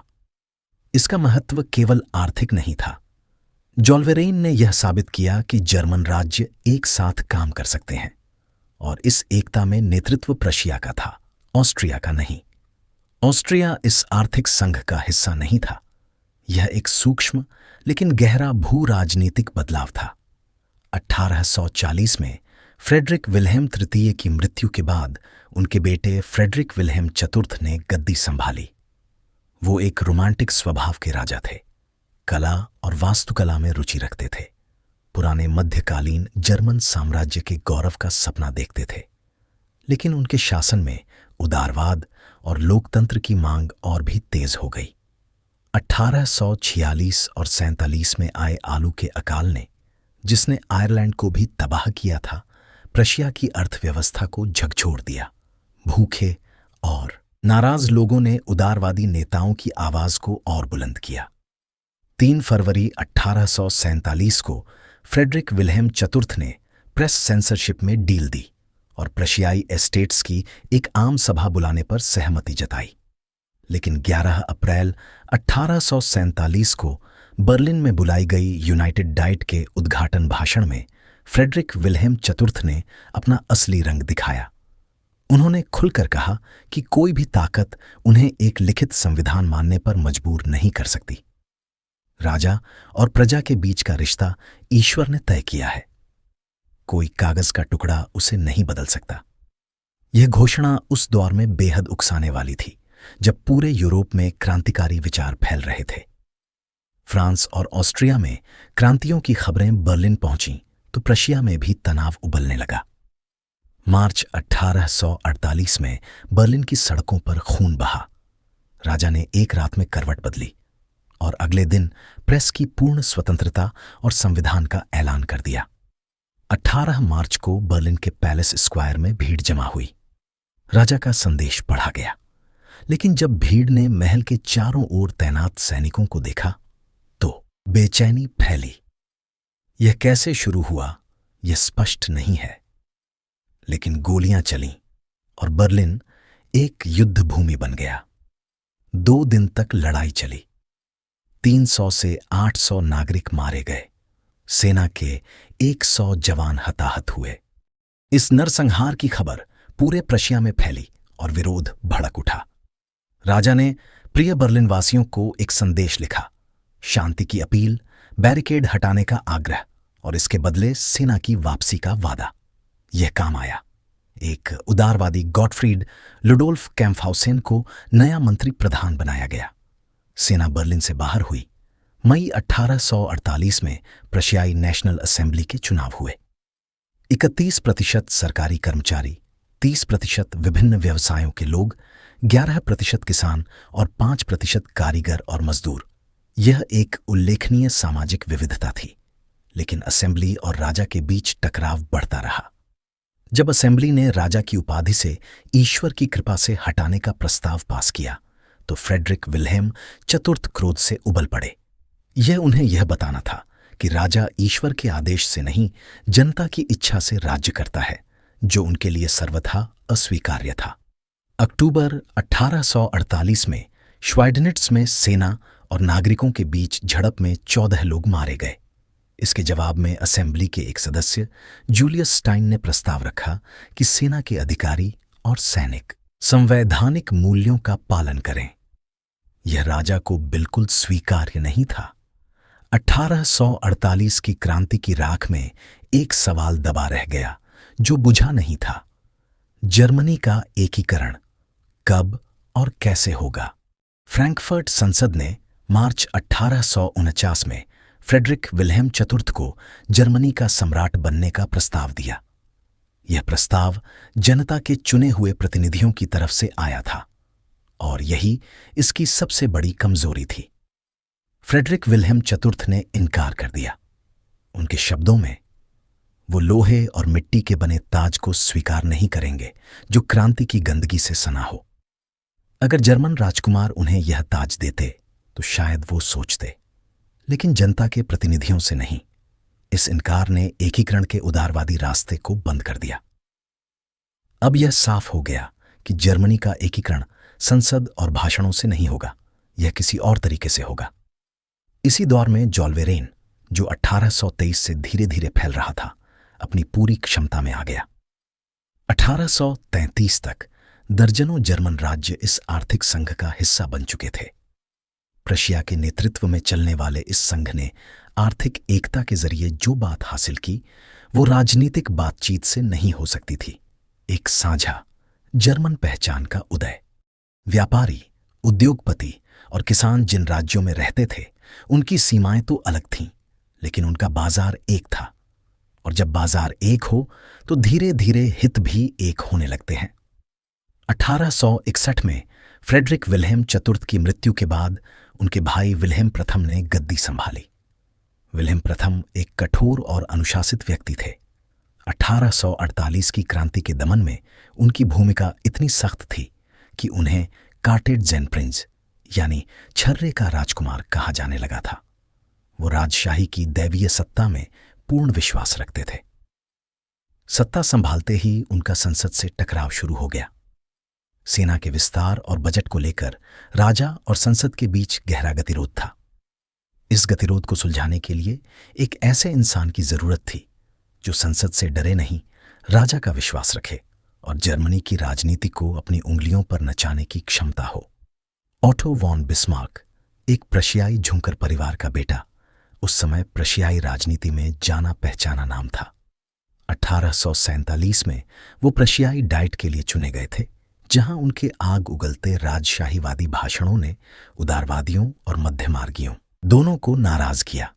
उसी भाषण में उन्होंने कहा था कि राजा की सत्ता जनता से नहीं, ईश्वर से आती है और इसे कोई संसद चुनौती नहीं दे सकती। 1851 में फ्रेडरिक विल्हेम चतुर्थ ने उन्हें फ्रैंकफर्ट में जर्मन कन्फेडरेशन की डाइट में प्रशिया का राजदूत नियुक्त किया। यह पहली बार था जब बिस्मार्क को यूरोपीय राजनीति का प्रत्यक्ष अनुभव मिला। फ्रैंकफर्ट में उन्होंने देखा कि ऑस्ट्रिया किस तरह जर्मन डाइट में प्रशिया को दबाने की कोशिश करता है। इसी अनुभव ने उनकी सोच बदली।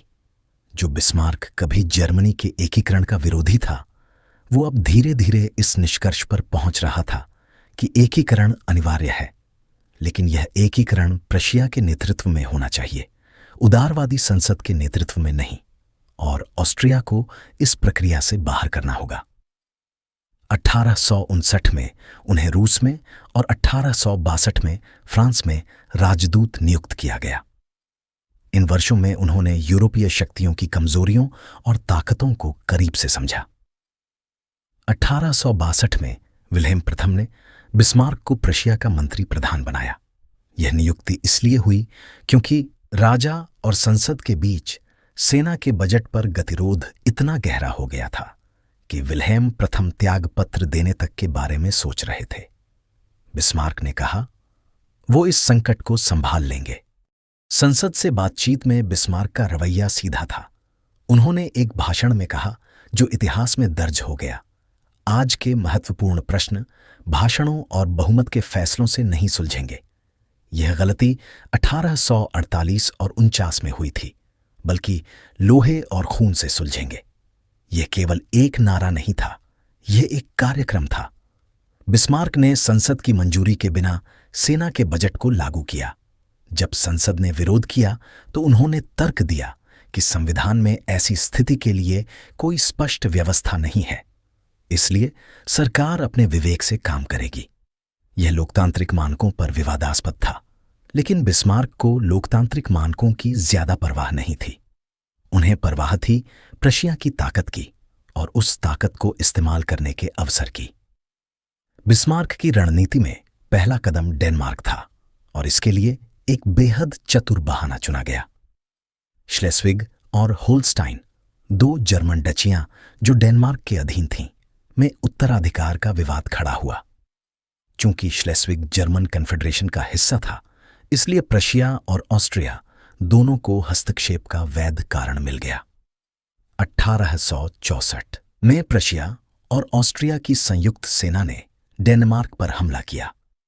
डेनमार्क के पास इन दोनों शक्तियों से लड़ने की ताकत नहीं थी। 8 महीनों में युद्ध खत्म हो गया। 1864 की वियना की संधि में डेनमार्क ने दोनों डचियां छोड़ दीं। अगले साल की गास्टाइन कन्वेंशन में यह तय हुआ कि श्लेस्विग प्रशिया को और होल्स्टाइन ऑस्ट्रिया को मिलेगा। दोनों डचियां जॉल्वेरेन में शामिल होंगी। यह बंटवारा बिस्मार्क की योजना का हिस्सा था। होल्स्टाइन ऑस्ट्रिया को देना एक जानबूझकर चाल थी, क्योंकि होल्स्टाइन प्रशिया की सीमाओं के बीच घिरा हुआ था। इसका मतलब था कि ऑस्ट्रिया को हमेशा प्रशिया की अनुमति से अपने इस इलाके तक पहुंचना होगा, और जब भी बिस्मार्क चाहे होल्स्टाइन में ऑस्ट्रियाई गतिविधियों पर आपत्ति जताकर झगड़े का बहाना बना सकता था। डेनमार्क के खिलाफ यह युद्ध बिस्मार्क के लिए एक परीक्षण भी था, यह जांचने का कि नई प्रशियाई सेना वास्तव में कितनी तैयार है। नतीजा संतोषजनक था। अब असली लक्ष्य की बारी थी। बिस्मार्क जानते थे कि ऑस्ट्रिया को जर्मन मामलों से बाहर करना जर्मनी के एकीकरण की अनिवार्य शर्त है, लेकिन ऑस्ट्रिया पर हमला करने से पहले कूटनीतिक जमीन तैयार करनी थी। उन्होंने इटली के साथ एक गुप्त समझौता किया। प्रशिया अगर ऑस्ट्रिया को हराता है तो इटली को वेनेशिया मिलेगा, जो उस समय ऑस्ट्रियाई नियंत्रण में था। इटली का साथ मिल गया। फ्रांस को तटस्थ रखना भी जरूरी था। बिस्मार्क ने नेपोलियन तृतीय से बातचीत की और उन्हें यह विश्वास दिला दिया कि युद्ध लंबा चलेगा और दोनों पक्ष कमजोर होंगे, जिससे फ्रांस को मध्यस्थता का मौका मिलेगा। नेपोलियन तृतीय ने तटस्थता चुनी। यह उनकी सबसे बड़ी कूटनीतिक भूल साबित होगी। रूस पहले से ही प्रशिया का मित्र था। क्रीमिया युद्ध के बाद ऑस्ट्रिया से उसकी नाराजगी थी। ब्रिटेन की नीति महाद्वीपीय मामलों में हस्तक्षेप न करने की थी। बिस्मार्क ने यूरोप को कूटनीतिक रूप से ऑस्ट्रिया के लिए अकेला कर दिया। बहाना आसानी से मिला। बिस्मार्क ने होल्स्टाइन में ऑस्ट्रिया की गतिविधियों पर आपत्ति जताई। वहां बढ़ती क्रांतिकारी प्रवृत्तियों पर अंकुश लगाने में विफलता का आरोप लगाया। जून 1866 में युद्ध शुरू हुआ। यह युद्ध उतना लंबा नहीं चला जितना किसी ने सोचा था। 7 हफ्तों में, इसीलिए इसे 7 हफ्तों का युद्ध भी कहते हैं, प्रशिया ने ऑस्ट्रिया को घुटने टिका दिए। निर्णायक क्षण आया 3 जुलाई 1866 को कोनिग्रेड्स की लड़ाई में। फील्ड मार्शल हेलमुथ वॉन मोल्टके की योजना के अनुसार प्रशिया की 3 अलग अलग सेनाएं अलग अलग रास्तों से आगे बढ़ीं। ऑस्ट्रियाई जनरल बेनेडिक्ट ने बाइस्ट्रिस नदी के पीछे एक मजबूत रक्षात्मक मोर्चा बनाया था। उनके केंद्र में साडोवा गांव के पीछे मुख्य सेना तैनात थी। सुबह 6 बजे एल्बे आर्मी और प्रिंस फ्रेडरिक चार्ल्स की फर्स्ट आर्मी ने हमला बोला। शुरुआती घंटों में भारी संघर्ष हुआ। स्विब जंगल के लिए कई घंटे की लड़ाई।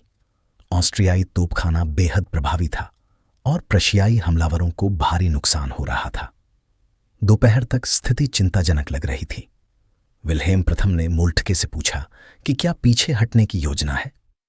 मोल्टके का जवाब था, यहां पीछे हटना नहीं होगा, यह प्रशिया के अस्तित्व की लड़ाई है।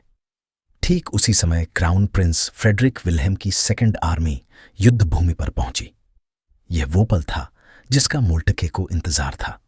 2nd आर्मी ने ऑस्ट्रियाई दाहिने पंख पर हमला बोला, जो पहले से ही 1st आर्मी के दबाव में था। प्रशियाई सेना की सबसे बड़ी तकनीकी बढ़त थी उनकी ब्रीच लोडिंग सुई वाली बंदूकें, जिन्हें ड्रेजे नीडलगन कहते थे। एक प्रशियाई सैनिक इन बंदूकों से 1 मिनट में 5 से 7 गोलियां दाग सकता था, जबकि ऑस्ट्रियाई मजल लोडिंग राइफलों से केवल 2 से 3। ऑस्ट्रियाई सैनिक खड़े होकर भरते थे, प्रशियाई लेटकर भी दाग सकते थे। जब प्रशियाई गार्ड ब्रिगेड चलम की ऊंचाइयों पर पहुंची और पीछे से ऑस्ट्रियाई केंद्र पर हमला बोला, तो बेनेडिक्ट की सेना का बिखरना शुरू हो गया। पीछे हटने के रास्ते बंद हो रहे थे। एल्बे नदी के पुल सीमित थे। 7 कोर और 5 घुड़सवार डिवीजनों के सैनिक आधे मील चौड़े गलियारे में सिमट गए। बेनेडिक्ट ने सम्राट फ्रांज जोसेफ को तार भेजा।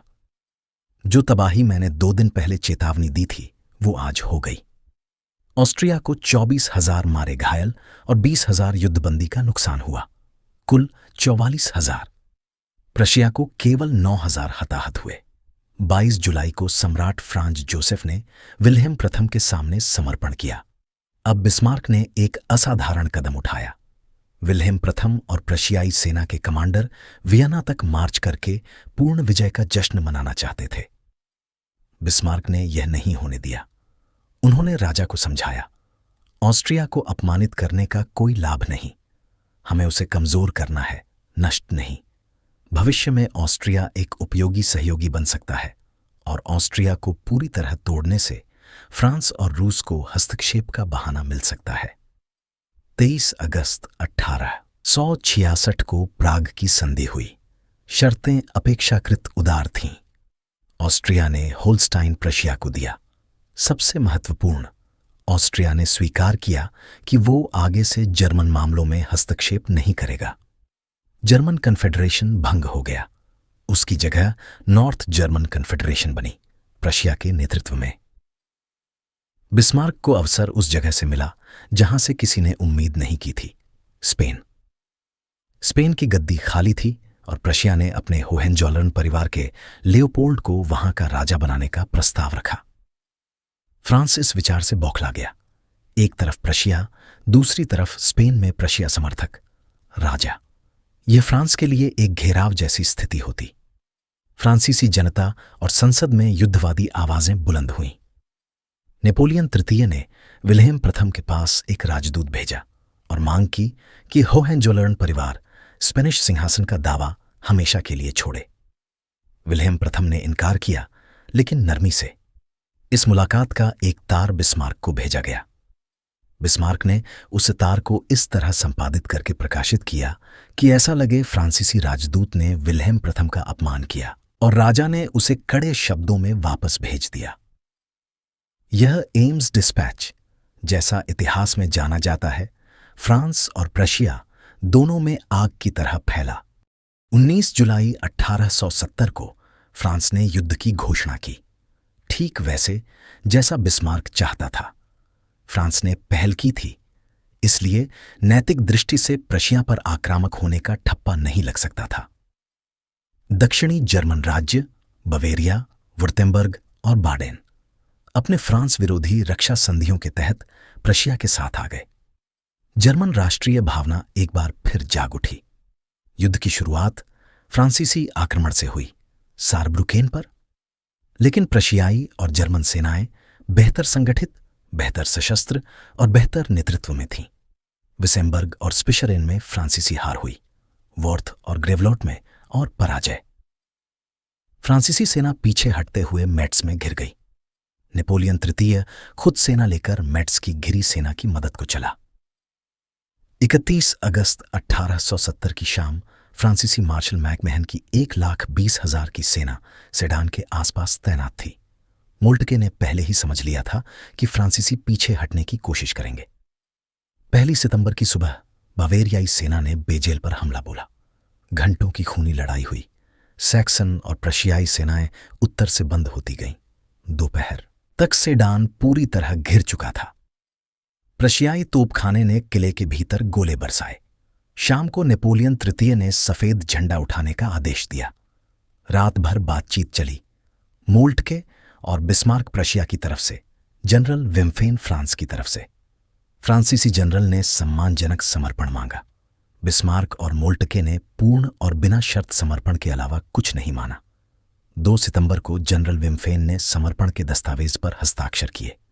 फ्रांस ने 3,000 मारे, 14,000 घायल और 1,04,000 युद्धबंदी खोए। जर्मन सेना को 2,320 मारे और 5,980 घायल हुए। नेपोलियन तृतीय स्वयं युद्धबंदी थे। उन्हें विल्हेम सहोहे कैसल ले जाया गया। सेडान की खबर पेरिस पहुंची तो दूसरा फ्रांसीसी साम्राज्य ढह गया। एक गणराज्य घोषित हुआ। 19 सितंबर को प्रशियाई सेना ने पेरिस की घेराबंदी शुरू की।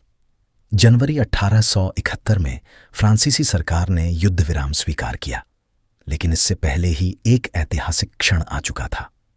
9 दिसंबर 1870 को नॉर्थ जर्मन कन्फेडरेशन की राइक्सटाग ने बवेरिया, हेसे, वुर्टेम्बर्ग और बाडेन के साथ एकीकरण के पक्ष में मतदान किया। कन्फेडरेशन का नाम बदलकर जर्मन साम्राज्य डॉयचेस रायक रखा गया। 18 जनवरी 1871 को वर्साय के महल के दर्पण हॉल में जर्मन राजकुमारों और राजाओं ने एकत्रित होकर विल्हेम प्रथम को जर्मन साम्राज्य का पहला सम्राट घोषित किया। वो महल जो लुई 14वें ने फ्रांसीसी गौरव के प्रतीक के रूप में बनवाया था, उसी में जर्मनी का जन्म हुआ। 10 मई 1871 को फ्रैंकफर्ट की संधि हुई। फ्रांस ने अल्सेस और लोरेन जर्मनी को दिए और 5 अरब फ्रैंक का युद्ध मुआवजा देने पर सहमति जताई। फ्रांस ने जर्मनी को एक साम्राज्य और विल्हेम प्रथम को उसका सम्राट माना। प्रशिया का सपना पूरा हो गया था।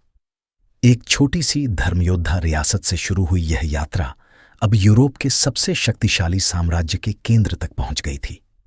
वर्साय के दर्पण हॉल में जो साम्राज्य जन्मा था, उसे चलाने की चुनौती जीतने की चुनौती से कम नहीं थी। एकीकृत जर्मनी एक विशाल और विविध देश था। प्रोटेस्टेंट उत्तर, कैथोलिक दक्षिण, औद्योगिक पश्चिम और कृषि प्रधान पूर्व। इन सबको एक साथ जोड़ना और चलाना, यह काम बिस्मार्क के हाथ में था। नए संविधान के अनुसार सम्राट सर्वोच्च था और यह पद वंशानुगत था। उसके नीचे इंपीरियल काउंसिल था, 25 जर्मन राज्यों के राजकुमारों का एक ऊपरी सदन, और रायक्सताग जर्मन संसद, जिसके 382 सदस्य पुरुष मताधिकार से चुने जाते थे। डाक व्यवस्था एकीकृत हुई। पूरे साम्राज्य में गोल्डन मार्क एकल मुद्रा बनी और 4 लाख से अधिक सैनिकों की एकीकृत सेना बनी। बिस्मार्क की पहली बड़ी आंतरिक लड़ाई थी कैथोलिक राजनीतिक प्रभाव के खिलाफ। दक्षिणी जर्मन राज्यों के साम्राज्य में शामिल होने से एक बड़ी कैथोलिक आबादी आई, जो रायक्सताग में सेंटर पार्टी के बैनर तले संगठित थी। बिस्मार्क ने इसे प्रशिया के प्रोटेस्टेंट चरित्र के लिए खतरा माना। उन्होंने कुल्टुरकाम्फ यानी सांस्कृतिक संघर्ष की शुरुआत की। नागरिक विवाह को कानूनी बनाया गया ताकि चर्च की अनिवार्य भूमिका खत्म हो। धार्मिक आदेशों को बंद किया गया। चर्च की नियुक्तियों के लिए राज्य की मंजूरी अनिवार्य हो गई। जेसुइट आदेश, जिन्हें फ्रेडरिक महान ने शिक्षकों के रूप में स्वागत किया था, पर प्रतिबंध लगाया गया। लेकिन यह नीति उलटी पड़ी। कैथोलिक समुदाय बिखरने की बजाय और मजबूती से सेंटर पार्टी के इर्द गिर्द एकजुट हो गया।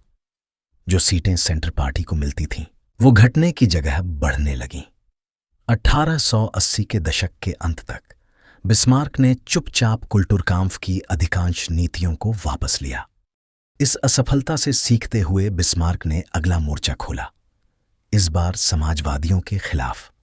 जर्मनी का तेज औद्योगिकरण एक बड़े शहरी मजदूर वर्ग को जन्म दे रहा था। फैक्ट्रियों में काम करने वाले इन लोगों की जिंदगी कठिन थी।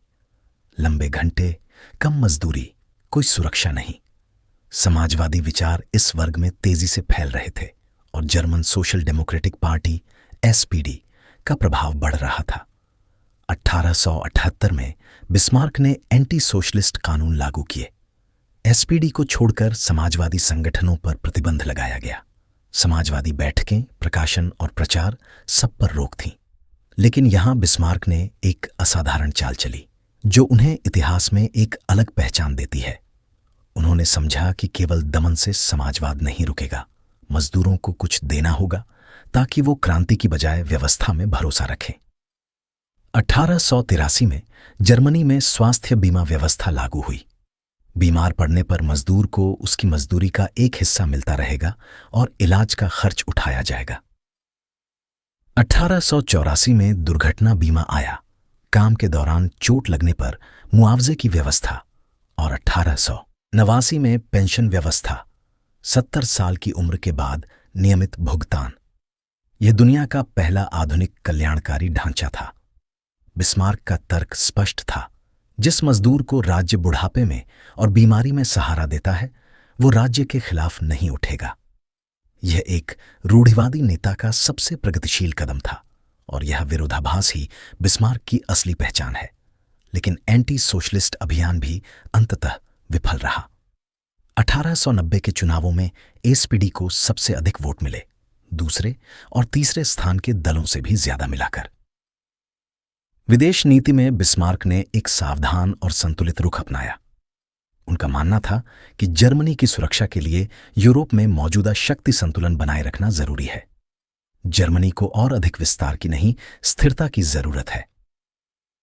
1873 में रूस, ऑस्ट्रिया हंगरी और जर्मनी के बीच 3 सम्राटों का लीग बना।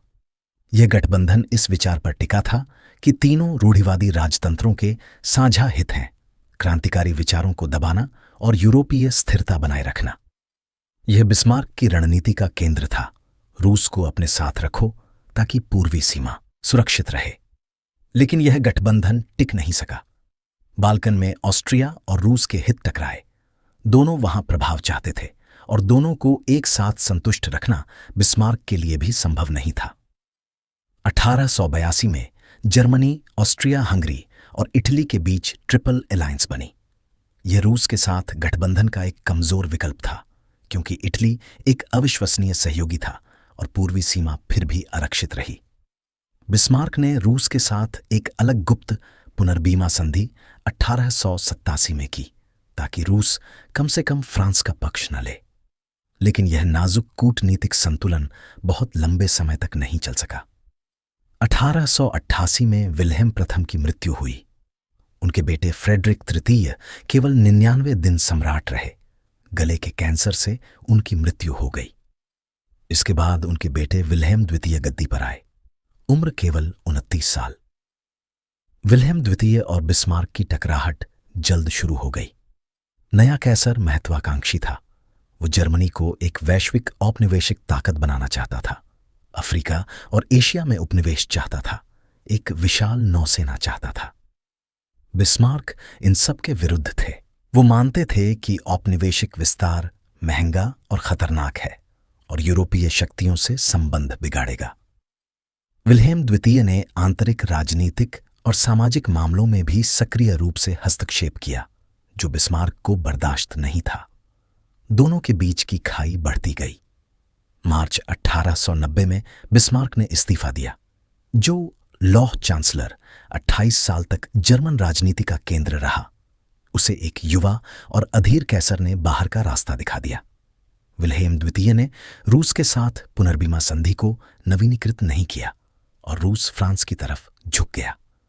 जो गठबंधन बिस्मार्क ने सावधानी से बनाया था, वो टूट गया।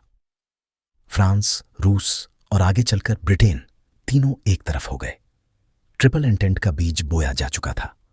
बिस्मार्क की विरासत इस विरोधाभास में समाई है। उन्होंने एक ऐसा जर्मनी बनाया जो अपने समय का सबसे शक्तिशाली महाद्वीपीय राज्य था।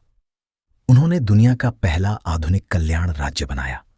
लेकिन जो व्यवस्था उन्होंने बनाई, वो उनकी खुद की बुद्धिमत्ता पर इतनी निर्भर थी कि उनके जाते ही वो डगमगाने लगी। और उनके जाने के बाद जो हुआ, उसकी जिम्मेदारी उनके उत्तराधिकारियों की थी।